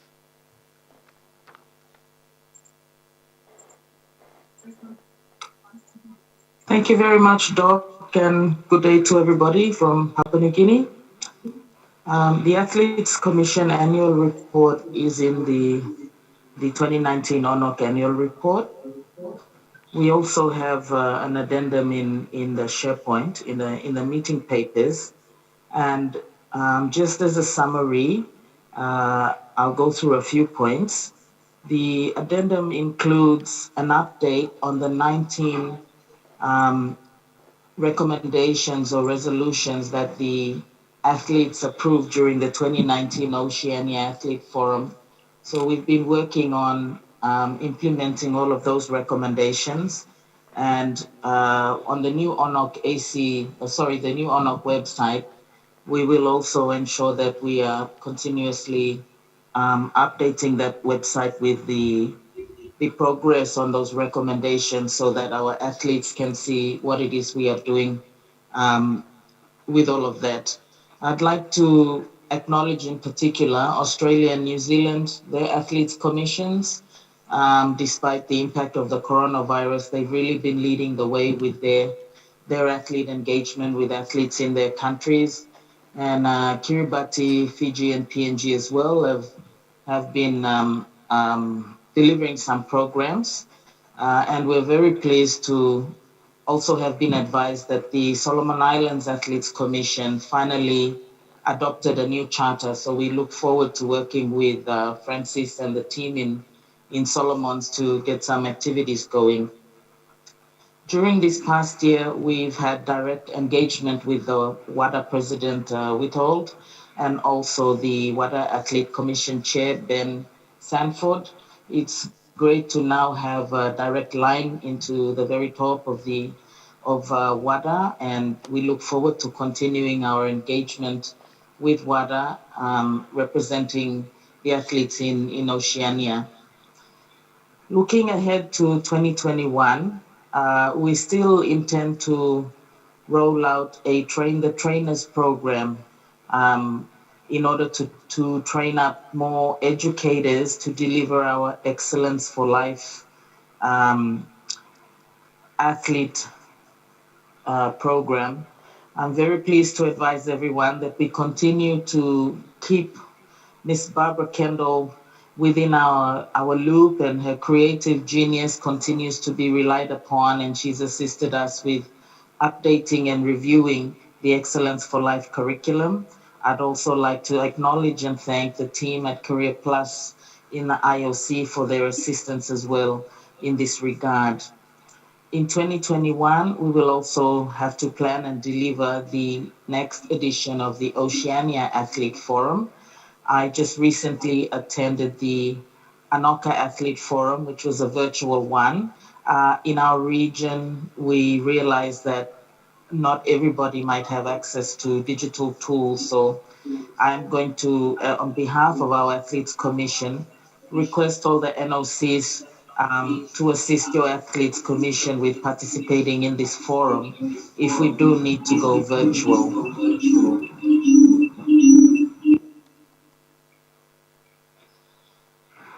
Lastly, we'll be issuing a survey to all the NOCACs, and in particular, we are wanting to monitor the effectiveness of all our athletes commissions and identify if there's anything we can do different to provide support to our ACs in order to improve their effectiveness. And this is in addition to the additional funding support that is now being provided through Olympic Solidarity. If I can now quickly go to the slides, which should be on your screen, and I won't go through every single one, but I just wanted to give you a little bit of an update on the important issues that the IOC Athlete Commission is and has been working on. And if I miss anything, my brother James Tompkins can jump in and add. And I'd like to also let you all know, advise you that between James and Sarah Walker and myself, we do make a very strong mouthpiece for Oceania at the top level of the Athletes Commission. But the first thing is in relation to Rule 50 of the Charter, which says no kind of demonstration or political, religious, or racial propaganda is permitted in any Olympic sites venues or other areas. And there's been a big push by various communities within athletes globally to amend Rule 50 in order to allow athletes to promote a cause that may be near and dear to their hearts. So in the next few slides, you have just some background on what the IOCAC has been doing in this regard, the different engagements we've been having, and this has been an issue that's been ongoing for some time. Engagements also with all the other continental athletes commissions and other athlete groups. And we have now come to the stage where a survey was launched earlier today, I believe. And we request again all the athletes within Oceania to participate in this survey, this very important survey, which will then provide feedback to the IOCAC in order to contribute towards a decision as to whether or not Rule 50 should be amended, or there are some other suggestions or ideas as to how athletes can be allowed to express themselves without having an adverse impact on the games or sponsors, etc. If you would like some further details on this, or athletes would like some further details, please don't hesitate to reach out to the ONOC Athletes Commission or even directly to the IOC Athletes Commission. Thank you. I'll now move on to page 8 in the slides. And just very quickly, as you should know, there will be an election next year in Tokyo for a couple of spots that will become vacant on the IOC Athletes Commission. There are 30 candidates nominated by their national Olympic committees, and their names are listed on page 11 of the slides. As you can see, there are 2 candidates from Oceania. 4 athletes from 4 different sports will be elected from this list to join the IOCAC, replacing the 4 current elected members whose 8-year terms will come to an end. And that's Kirsty, our current IOCAC chair, Danka, James, and Tony. And James, on behalf of all of us, thank you for your 8+1 years of representing Oceania and all the athletes on the IOCAC. So please, to all the NOCs, if you can also ensure that your athletes do go out to the relevant athlete booth and vote next year, take part in the IOCAC elections. Slide 12, please. NOCAC activity grants, and James from Olympic Solidarity covered this a little bit yesterday. I just wanted to add a little bit more detail. One of the outcomes of the 2019 IOC International Athletes Forum was the launch of the yearly grant of $10,000 for each NOC Athletes Commissions. This is funded through Olympic Solidarity. The new initiative was launched in January 2020, and NOCs can apply for the funding each year to support their Athletes Commission to hold meetings, run projects, organize an athletes forum, or another activity. If an NOC does not yet have an AC, the funds can also be used to support the creation of an AC. 66 NOCs have applied, and we had a very good response from Oceania, with 35% of our NOC ACs applying. And in case you're wondering, well done to Australia, Fiji, FSM, Kiribati, New Zealand, and PNG, who all applied for the grant. That's only 6 countries, and we encourage again all our athletes commission to make use of this funding. If they need assistance, the ONOC Athletes Commission is here, and the team at the IOC are also available to help with planning an athlete's activity applying for the grant and planning what they will do. The most commonly organized activities were online webinars for athletes and also national athletes forums that were often having to be held virtually as well. For example, the PNG Athletes Commission held 3 regional forums for their athletes. Kiribati AC held workshops on athlete safeguarding, and Micronesia updated their AC statutes and created a strategy for their commission. So well done to those ACs. I know also the Fiji Fasanok AC had an athlete engagement program that they ran in the community, a sports festival. Moving on to slide 14, just a quick brief on the Athlete 365 website. There's been a bit of a review to make it easier to maneuver and find your way around the Athlete 365 website. There's a lot of information that's on there that is useful for athletes. So please, we encourage everyone, athletes, entourage, everybody to go online and utilize the learnings and the knowledge that's on there. One thing that the IOC AC did, with also Athlete 365, was to survey athletes and entourage to understand the issues being faced. And 56% of athletes said they were finding it hard to train effectively. They were, others struggling to keep motivated. Managing mental health and sporting careers were challenges, as well as nutrition and diet. This survey covered retired athletes, elite athletes, young athletes as well.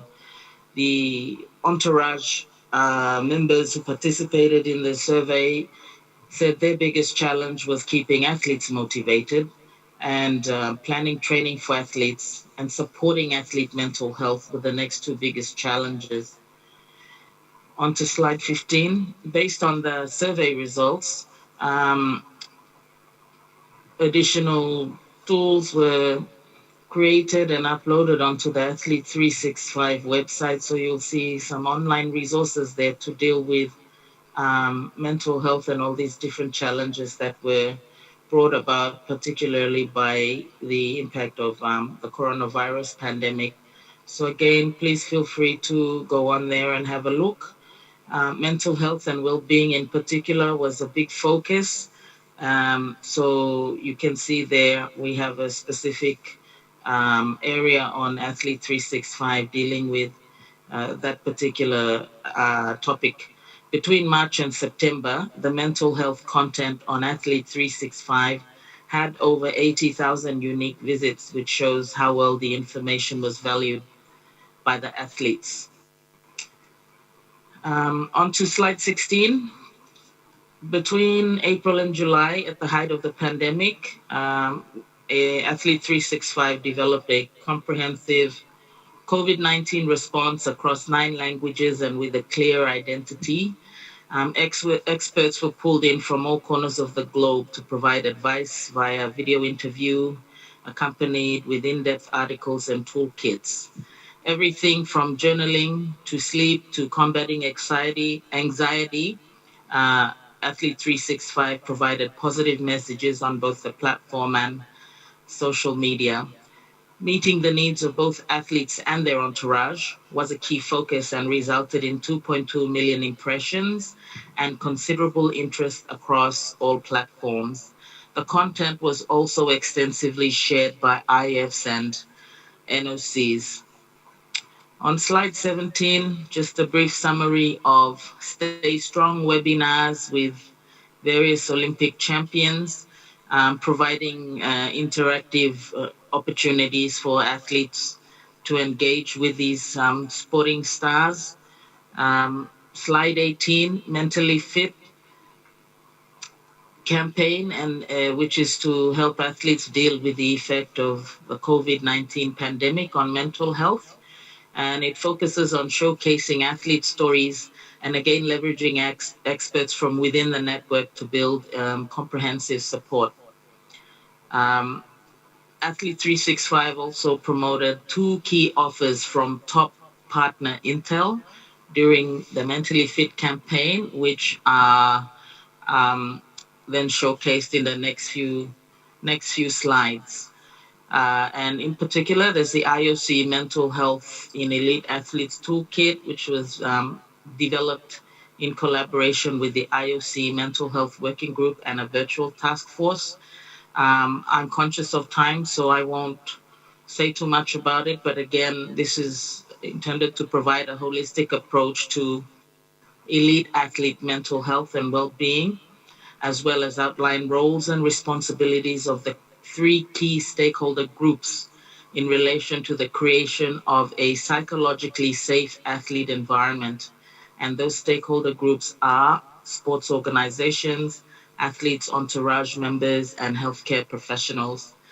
This toolkit aims to assist IFs, NOCs, entourage members, healthcare professionals, and others develop and implement initiatives related to the protection and promotion of mental health and well-being in elite athletes.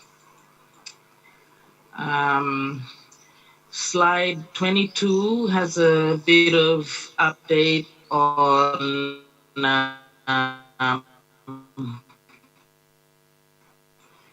Tokyo, what we will have available there through the IOC Athlete Commission. Slide 23 again, Mentally Fit Helpline. For Olympians and Paralympians of the Olympic Games in Tokyo and also the Beijing Winter Olympic Games, there is a helpline that can be accessed, languages, telephone and video counseling available, and it's intended to provide support to athletes during those games and for 6 months after. Through on slide number 24 is Safe Sport, and I know that in a couple of the workshops earlier this week, we've already discussed a lot around safeguarding and events that are upcoming, and I'd like to just encourage everyone to, if not already, as Helen Brownlee mentioned, please do sign up for the webinar on the 14th of December. Both Helen and I are speakers, and I'll be speaking and representing athletes in that safeguarding webinar. Sorry for maybe a little bit of information overload, but we have been busy, and I really want to acknowledge Kirsty and the IOC Athletes Commission. They have been working very hard with the support of also our James Tompkins and Sarah Walker to ensure that athletes continue to remain the forefront within the movement, and the issues dealt with and support is provided in different ways. So thank you. If you have any questions, happy to respond to them in due course. Thank you, President.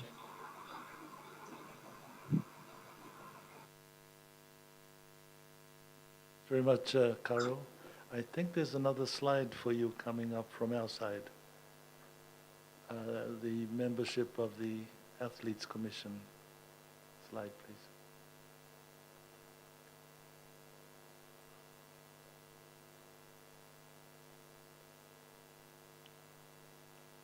Sorry, did I miss that slide? No, it's still coming up slowly. Oh, yes. There's your team, Caro. So those are the current members of the ONOC Athletes Commission, and one of the things you'll note in our different reports are that we are updating the terms of reference for the ONOC Athletes Commission. We hope to have that completed in the next few months and approved by the Executive Board, which will then set the foundation for elections and appointments for the new term of the ONOC Athletes Commission. Thank you. Thanks very much, Caro, and please do contact her with any questions or any assistance for the whole lot of information that she's provided and how to access it. But also to encourage your NOCs to apply for the $10,000 per year to help set up your Athletes Commission. Education Commission was the only other commission asked to take the floor. Can the chairman, Jim Tobin, come online, please? Thank you, Dr. Mitchell. The ONOC Education Commission wishes the ONOC AGM to resolve and adopt the following. Next slide, please.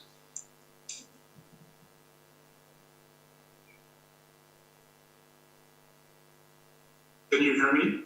Yep. We're just looking for your slide, Jim, in the big slide box. Morning, everyone. Hello, Bernie.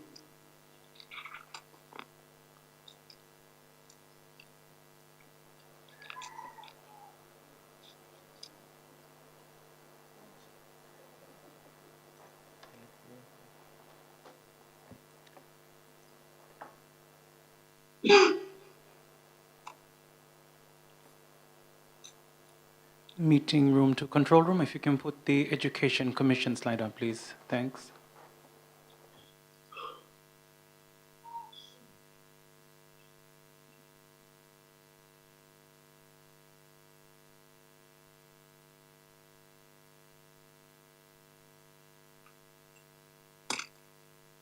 Thank you. Thank you, Dr. Mitchell. Again, the ONOC Education Commission wishes the ONOC AGM to resolve and adopt the following. 1, 2020 OSEP External Evaluation Report. 2, 2021 to 2024 OSEP Strategy and Financial Plan. And number 3, consult and develop plan of action for each NOC in Q1 2021. Back to you, Doc.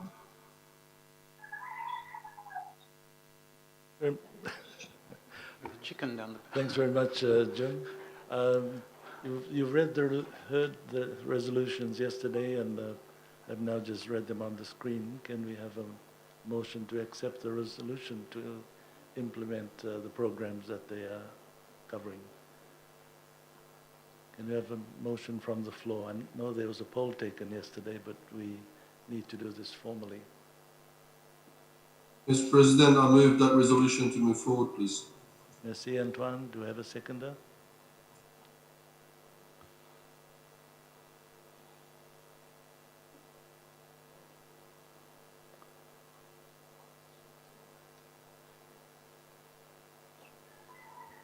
Owen from the Cook Islands, second. Thanks very much, Owen. Thumbs up if you agree. Looking around, yes, we have this majority and the poll from yesterday to support it. Good luck with the work, Jim. Sure, and then I have some acknowledgements, please. The second slide.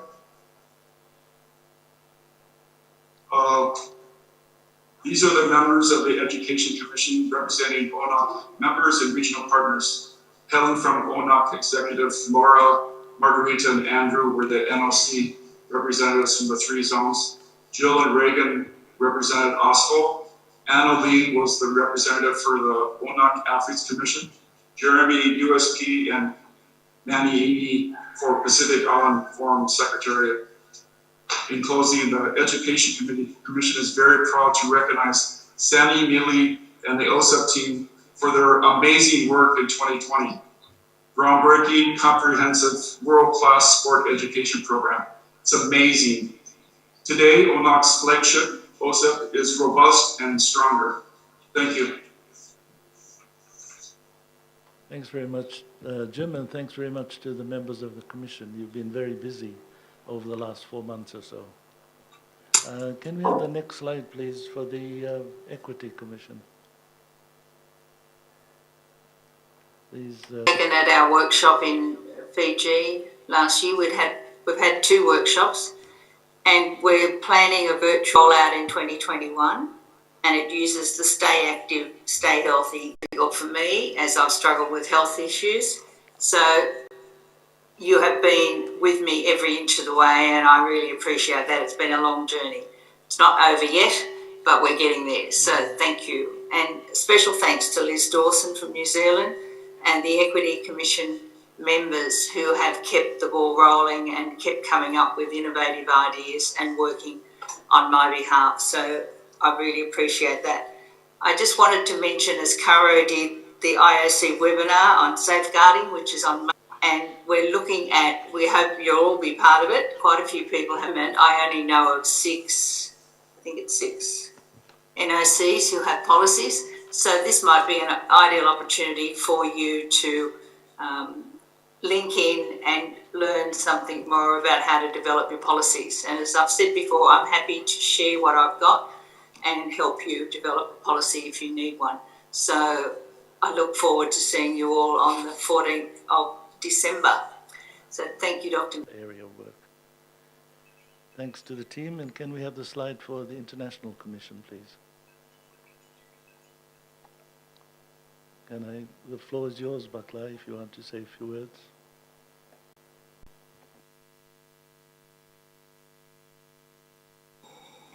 Good morning, everyone from Palau. Good morning, Dr. Mitchell and Rick, and our friends from the International Olympic Committee and everyone with us today. I just wanted to, on behalf of the International Relations Commission, extend our appreciation to all the members of the National Olympic Committees for your support to ensure that we work together to harness and have a better cooperative position with our regional and international partners. It's much more, I think it's much more a strategy for us to move forward, especially during this time of pandemic and coming out of the COVID pandemic in the next year or so. I just also wanted to remind everyone of our webinar on next week, Tuesday, and encourage everyone to register. The registration is open also. And I wanted to also just recognize everyone for your commitment in continued support from all the activities that we've had last year. Your support in our video link with the International Day of Sports and Development for Peace, where we really continue to raise the voice of sport in our region and with our international partners. I also want to recognize our members, Patrick, Carol from the Athletes Commission, for your continued support in this work, and all the other members, especially our regional partners from TIPS, USP, and the Fiji Sports Council as well. Thank you, Dr. Mitchell. Just a reminder again for our next week, Tuesday, and we look forward to a great General Assembly this morning. Thank you. Ali Batlai and friends from the Palau NOC. I should just mention to the meeting that the International Relations Commission have been shortlisted for a grant from the European Union. They're now in the second phase of the process, and we hope to hear the outcome early next year. So congratulations to all of you, and thank you for the work that you do. Can we... Go ahead, Patrick. Can I just, I wanted to recognize the role of ONOC, Inoke and Jackie, and thank you for the EU grant that we've applied and accepted the concept of that work, but also for the ONOC and Jackie on behalf of the International Relations Commission to put that how many pages of application at midnight hour yesterday. So I wanted to give a big thank and support to our team, and I'm looking forward to a better outcome with the review of the plan. Thank you. Thank you, Baklai. We made the deadline by about an hour this time, and not 5 minutes like the first round. Medical Commission, please. Thanks, Robin. Yeah, just briefly to add to the written reports, because I realise time's moving on. Just to highlight that obviously in 2019 our major commitment was to provide the best medical support we could for the Pacific Games, and we had our commission meeting up there in Samoa a few months before. and that was really helpful with organisation and also provided a basic life support training course for people who are going to be working at those games. And we had a late request for some additional funding for athlete support, and pragmatically it seemed the best place to provide that support was from the Medical Commission budget, so we did that. So that's the reason why the Medical Commission budget for the first time in 20 odd years has been blown out and gone into deficit. But that won't happen obviously next year. But it does mean that we need to flag for organisers of these major events that they need to have allocation in their budget to cope with the need for support for our athletes. That's important. Then moving on to the end of last year, we had the inaugural ONOC World Beach Games, the meeting instead of the tooth of the virus. So we've learned a whole lot more since. Obviously planning for things. Then moving on to, and that's something to flag for that athletes are given the best level of competition that they can manage in their own countries. And then just also in closing, to back up what Caro was saying with the data from the Athlete 365 data, there really has been quite a consistent message that athletes around the region, and I suspect around the world, are struggling with motivation, and that's causing their high-level training for another year, with issues regarding training grants not being as available as they were, and hence obviously the availability of these support by the Athletes Commission people being ever gratefully received. So that really concludes my report. Happy to answer questions, but the majority of it's in the written reports.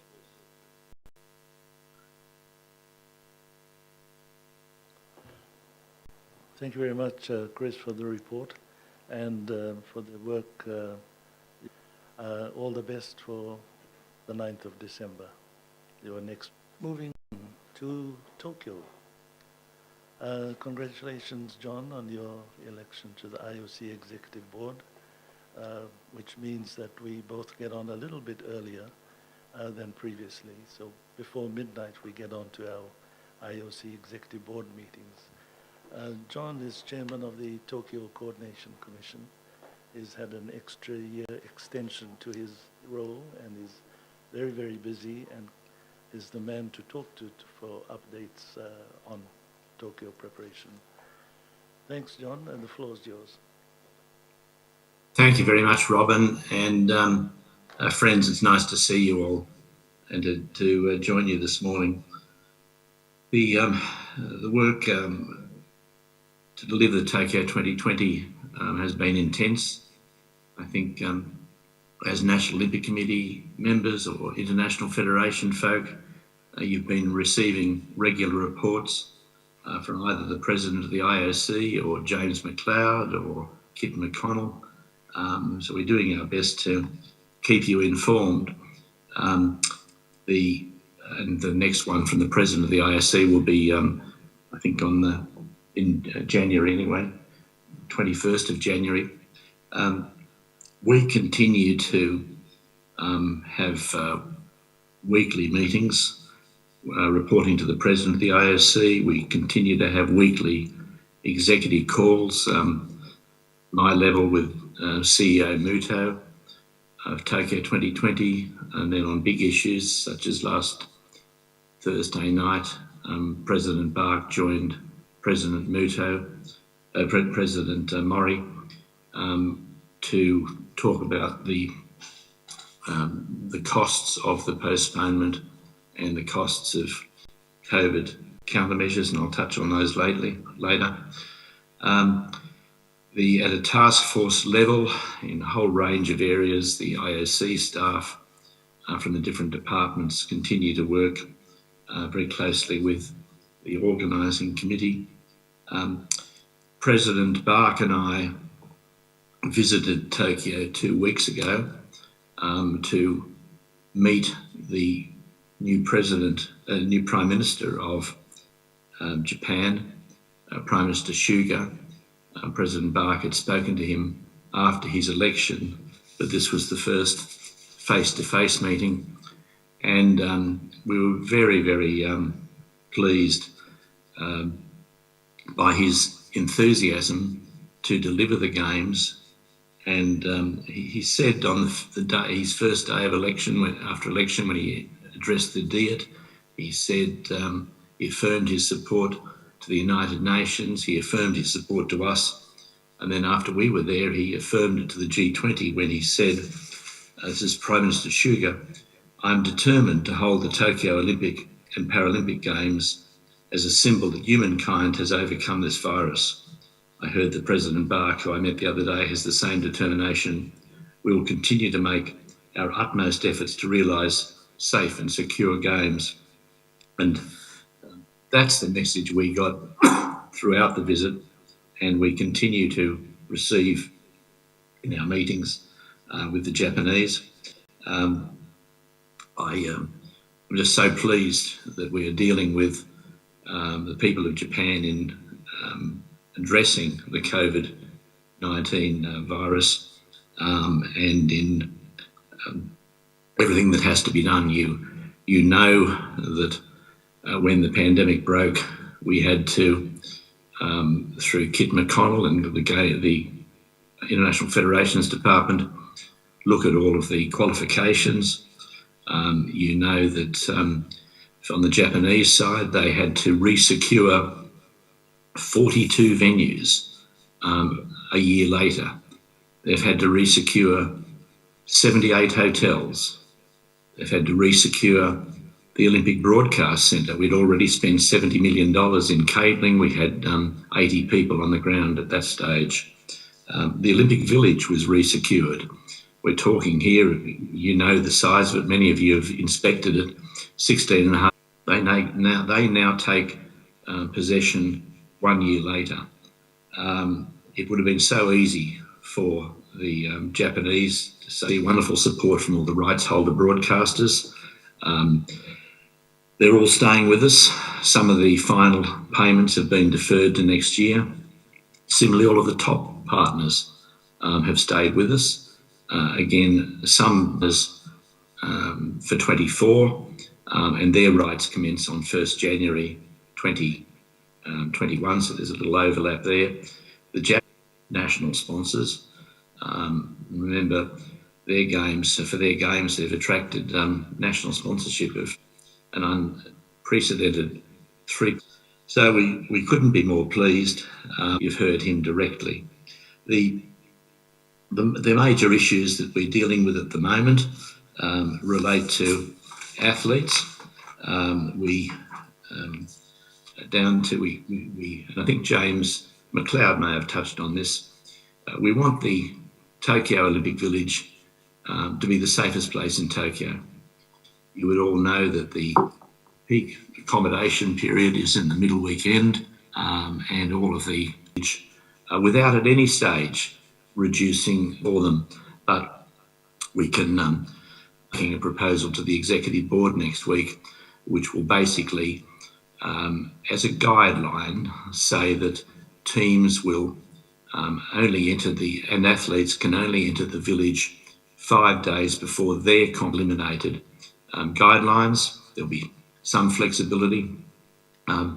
Those who are teams are going to do in Fukuoka, then they will have to go to those training. We can, I think, reduce the commensurate reduction in the number of officials outstanding, but again, something that you could go to Thursday night from the Tokyo 2020 organising committee, running in the parade of athletes. There have been the parade of nations, the entry of the flag, the 106 National Olympic. At this stage, we don't think there's any decision needed until spring next year, March, April, on whether we need to impose any restrictions on the number of athletes who can join that parade. It's our intention that we don't. So we're certainly making that very clear. We've made that very clear. But what happens when they come in? Where do they stand together? Do we then have to put them in the stadium to watch, or can they stay out in the open? their decisions, again, though, that we are not being rushed on. And when you see the guidelines, we've recognised that you might have a small country whose athletes are only competing in athletics, say in the second week, or another sport in the second week. Well, there'll be the opportunity for them, of course, to come in earlier than the 5 days, so that nation and their flag can participate in the opening ceremony. And of course, we have to be conscious of the fact that, as a matter of policy, the IOC has now decided that your flag bearers for each country will be one male and one female. And that may also need a little bit of flexibility with the guidelines, but all of those things can be addressed. There'll be an availability as an NOC for you to alert us to any inconsistencies and things you think we need to address. For the after we adopt a policy on entry and period in the Games Village, we will be asking the NOCs very promptly to give us an indication of how many of their athletes, if they're going to be in the village, will be marching in the opening ceremony. And we know that there are 17 sports, I think, that compete on day one. Some, particularly rowing and swimming, have very early starts. And so we traditionally know that there'll be some athletes from those sports who don't compete. I think there are 2 team sports that can compete or commence on day one. And again, they wouldn't compete in the opening ceremony. So we should be able to work back from the numbers that we think will be there on day one and next week. Or James and I can answer any questions. James McLeod or I. Working with what's called a 3-party joint council to address all of the countermeasures that are needed. We had before then identified all of the scenarios we could be facing, and our work is based on the worst case scenario that COVID is still going to be with us at the time of the Games.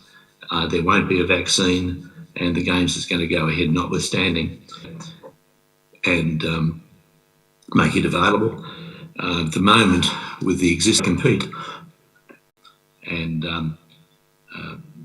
different stakeholders are happy with these amounts. So, as I say, our President has congratulated them very much for that potential.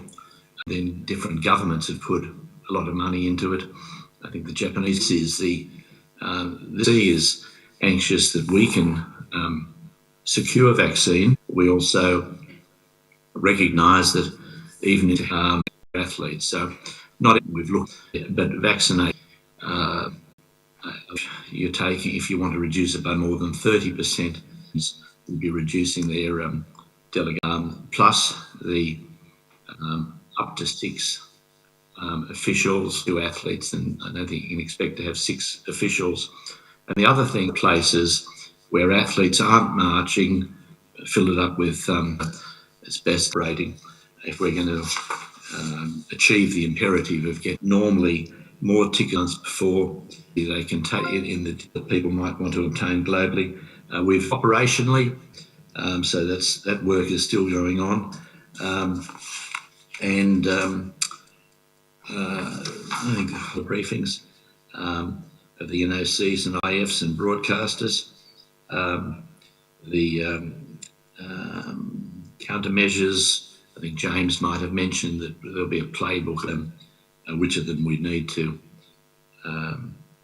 adopt in the past, and we just ask your understanding in that. The important thing is that our athletes.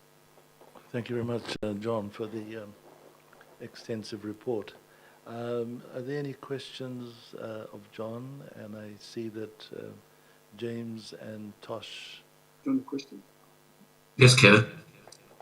People feel that in this part, and President Robin Mitchell, head of the Association of National Olympic Committees, and categories of important attendees, particularly the athletes. media rights holders, because the flow of cash is terribly important at these games, and their presence, because of the limitation on audiences, possibly will be very important. But in particular, are there any new limitations? It's addressing these matters has dealt with the athletes, and they're now dealing with the game stakeholders and the spectators, athletes, and the same as stakeholders, but obviously it will facilitate that if vaccines available separately. It's called the, Imagine that the people at the main press centre and the broadcast centre, they're going to be subject to regular tasks. There's groups that the broadcast less there, and that'll take the pressure off. Cases in Tokyo again, Kevin, and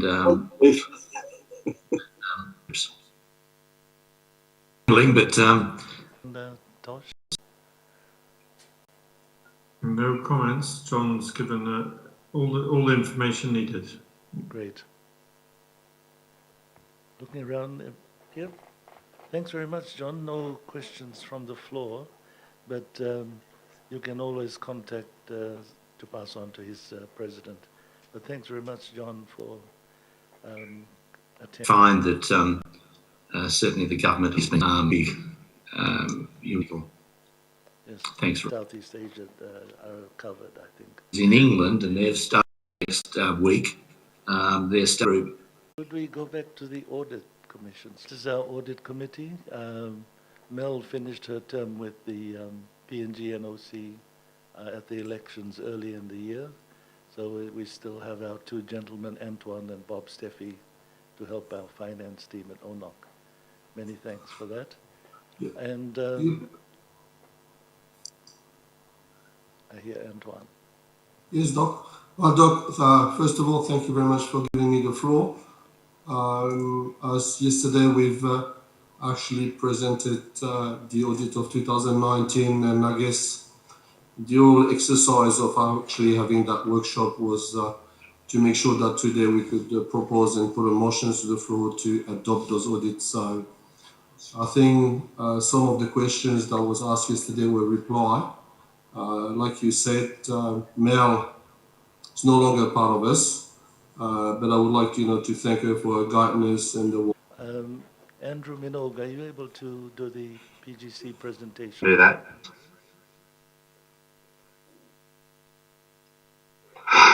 Here we are. On behalf of our President, Vidya Lakhan, and our Executive Board, it's a pleasure, Chairman Dr. Mitchell, Rick Bluss, and all the ONOC members, to present a short presentation from the PGC. The first slide here is just a recap on what must seem like a long, long time ago for all of us, when we all moved freely and our athletes were joined in competition. We had our games in July last year, 5,000 athletes and team officials, our biggest ever games by quite a long margin. It was very pleasing that 23 countries won medals and 21 won at least one gold medal, which was a fantastic result for all of our Pacific Games associations and National Olympic committees. On the athlete front, Brandon Schuster from Samoa was the best male athlete of the Games from swimming, and Emma Terabo from New Caledonia also swimming, the best female athlete. Brian Pinney from Papua New Guinea was re-elected as the athletes representative on the Pacific Games Council. So really big congratulations to the Samoa PGA SASNOC, President Patrick and Secretary General Tala, who are online with us today. A huge congratulations to you. And through you, please extend a very warm thank you to Prime Minister Tuila Epa and the Samoan government, who stepped in quite late, as we all know, to host these games at short notice and did a fantastic job. Our General Assembly was on the middle Sunday of the Games, where Palau were awarded the 2025 Pacific Mini Games. And very pleasingly to all of us, Australia and New Zealand were granted associate membership of the Games Council whilst they were in the middle of competing at their second Pacific Games after debuting in 2015. Next slide, please. Second one. It's important for us to record that the Pacific Games Council are very grateful for the contributions of ONOC. ONOC is always a very, very close partner in the delivery of our games. Secretary General Blas talked yesterday about financial assistance in the past and in the future, which is good news for regional games and for our host NOCs. But last year there was also a very, very useful contribution towards each country's per diem payments, which was a great assistance from ONOC. Dr. Chris Milne earlier today briefed us on the ONOC Medical Commission. Again, that was outstanding support. Oceania RADO with the anti-doping program is a long-term partner of the Pacific Games now, going back to 2007.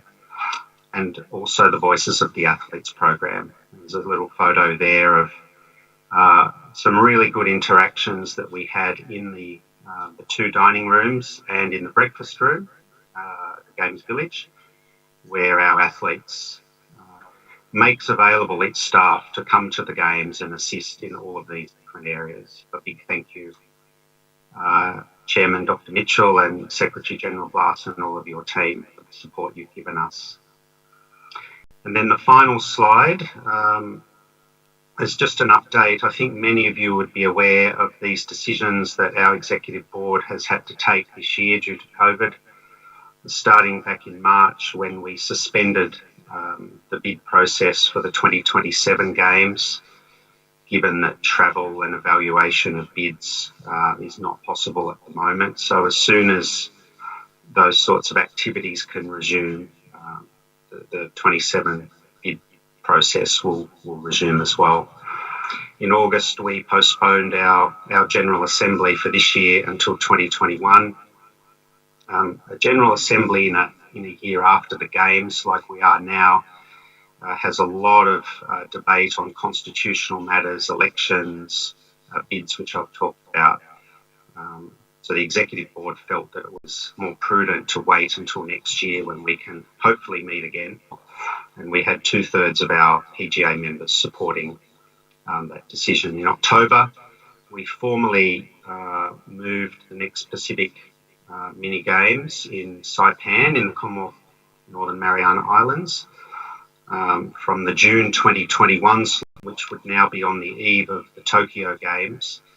And we've pushed that back 12 months to June 2022. And again, we're very thankful for the very solid majority of our PGA members who supported that postponement. The organising committee in Saipan is now formed. Congressman Marco Peter will be the chairman of that. He came down to the Games as the governor's emissary last year in Samoa. And I should also record that the new president of the host PGA, NAMSA, Jerry Tan. And then finally, Chairman, Solomon Islands 2023. Fortunately, that's still 3 years away and we still have time. The National Hosting Authority continues to... the Games Organising Committee has formed there as well, and our NOCSI chairman, Martin Rara, will be presiding over the GOC. And I think many of you will be aware from press reports that the People's Republic of China are being of the majority of the venues that they'll be providing. So, Chair, that's a summary from the PGC. Thank you for giving us the floor to deliver that on behalf of my President, Vidya Lakan, our Executive Board. It's great to see you all again, and I wish you all the best for the rest of the meeting and your preparations for Tokyo. Also been posted, and as the reports come in, we'll keep the SharePoint site available so that will notify you from time to time as to when listed there, which remains for me really to pull this together. I've closed my computer, I better open it. And again, for the PNGOC, congratulations of back news within us, and we really appreciate all your contributions to our athletes, to the bigger members of our continent, or to the games at the beginning of this Olympics. In the region, we're still so good in terms of, and hopefully in participation officially, and we will officially thank USB in Suva and all of the USB centers, hopefully in the other member countries who are attending this meeting. So Vinava Lev, everybody, and Nisa Mode, and thank you, and see you afternoon, good night, good morning. Thank you, Robin.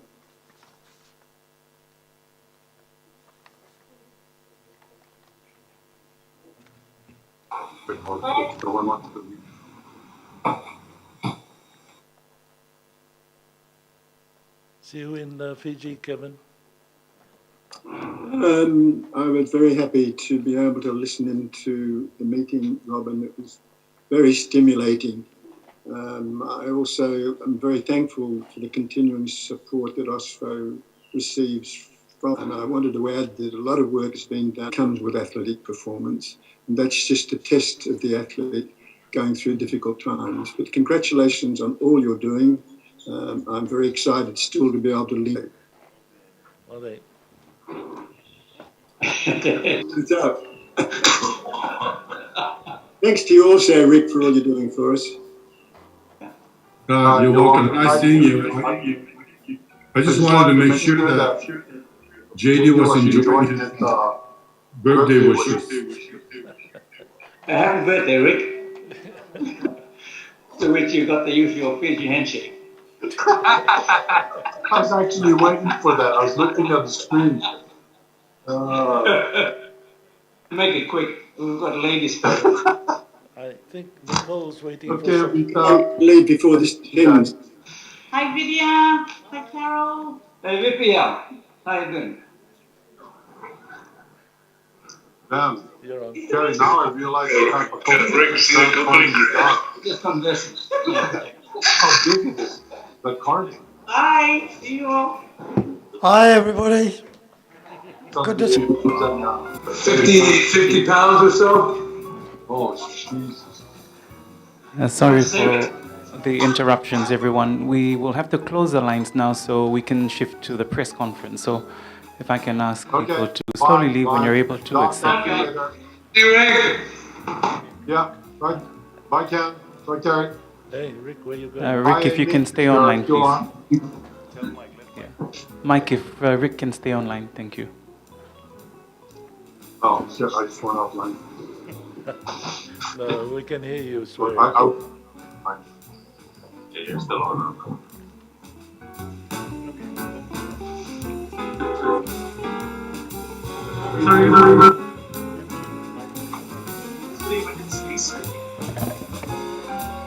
Where to go, and then we'll just need to clear the space so the press can come out. Thank you.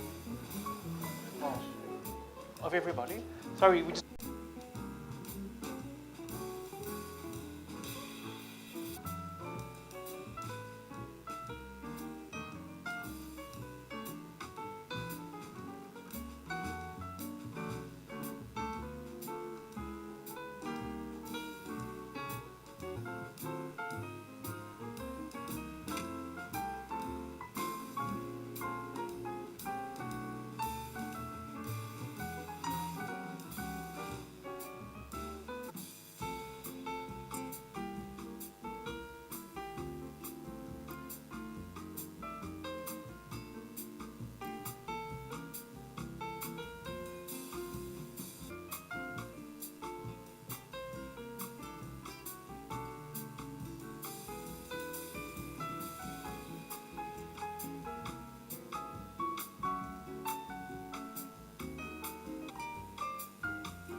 40th, the pandemic and the restrictions that it's now, I guess, caused us. So it connected to the item to follow our new ONOC website. And when we are able to, we'll cross to our second, we'll join. I am inviting Dr. Mitchell to proceedings today and what's been significant, I guess, for ONOC.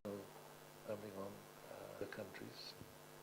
For us, it's a country that France comes in, flies specialist in to run the teams. We haven't lost any money in terms of sponsorship. And that is for the 206 National Olympic Committees for world programs. So if you want to run coaching programs, you don't need our money, you go straight to Switzerland. Which means that for the Olympic Committee, there's 10,000 more to spend on other athletes, etc. So these need to start preparing. Anyway, trying to qualify. They're in the last rations. If there's any, Zimbabwe represents the athletes, and a guy from Serbia who represents the sports federations. And so we've had a few make new agreements, so keeps you busy. But I think General is also joining us, oversees the daily operations in support. After Rick's reflections, we'll then take questions from the floor. So, Rick, the floor is yours. One commander, one chief, and that's President Mitchell. So I just take my orders from him. Meeting in the lab of all the technicalities that we were having prior to this, I think it went very well. For the future now, under COVID conditions, stands the benefit as the programs for questions from members of the press who are with us. The floor is open.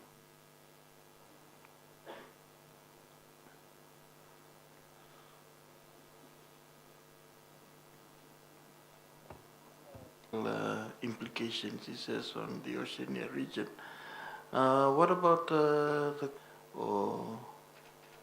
before the games? So, because a lot of people that went didn't compete, people traveling, but all you got to do is to qualify. Only one, the Australian and New Zealand athletes. Even our sprinters got a little bit way to go, both the men and the women, to qualify. So as long as you can qualify within the criteria, then you're covered. So the fundraising for the associations is more in the preparation. And we provide funding, some of the sport. So there's more grants for individual athletes, but we also do provide over the past 4 years with Olympic Solidarity grants. But once you've qualified, then there's another bucket. We've given 11.3 million. Yeah, the Assembly also heard today an update from our Secretary General on the partnership with Fukuoka Prefecture as part of preparations. If I can just cross back to Rick in Guam just to talk through the Fukuoka project and what's in store, I guess, in terms of the next few months as we count down to the games. Thank you. Not had a chance to read the new MOU with the governor of Fukuoka, but that governor is very supportive of ONOC. Very supportive. Anywhere between 3 to 4 months in advance, you surely have the most important part is providing that safeguard so that they're not affected during the training process. Now, Fukuoka has been affected at all. So again, it's all about the safeguard for the athletes, and that's the main for judo. They are in many cases, as you experience with the Fiji team, is that it's through a government contact in Japan where they try to set their own camp. The same with Samoa. For the rest of the other NOCs that don't have special arrangements with certain prefectures in Japan, Fukuoka is the best choice. And the safeguards are all in there. And the community is small, and it's the best training opportunity for those that are interested. These training camps is something we started before London. The community would support them, but all countries that are working outside that is secured to the Rugby World Cup. And so Fiji delegation, the Fiji embassy and the Samoan embassy, sort of where people have gone. Yeah. But otherwise, Sweden just comes on before competition, and after that, 48 hours you've got to leave. So it's something that we did in London. You know, we keep them out of. So For judo? I think it's very close. One of the both he and Joster are names, but they're about the only two in the region that are anyone else from the rest of the island. I don't believe that they're up there in terms of being that competitive. Judo, you have to get a certain number of points and go to Samoa relatively easily.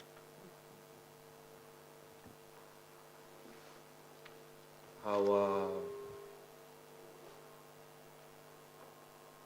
a vaccine with sports around the world.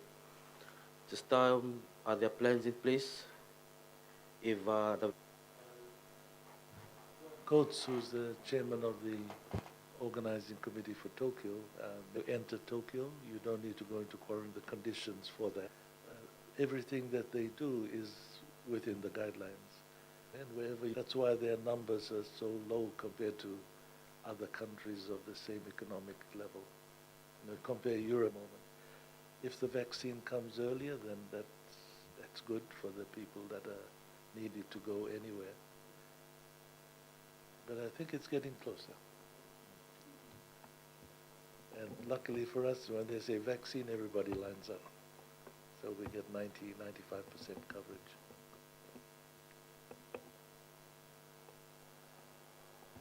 If you need any other question, you know where to find it. For their reports.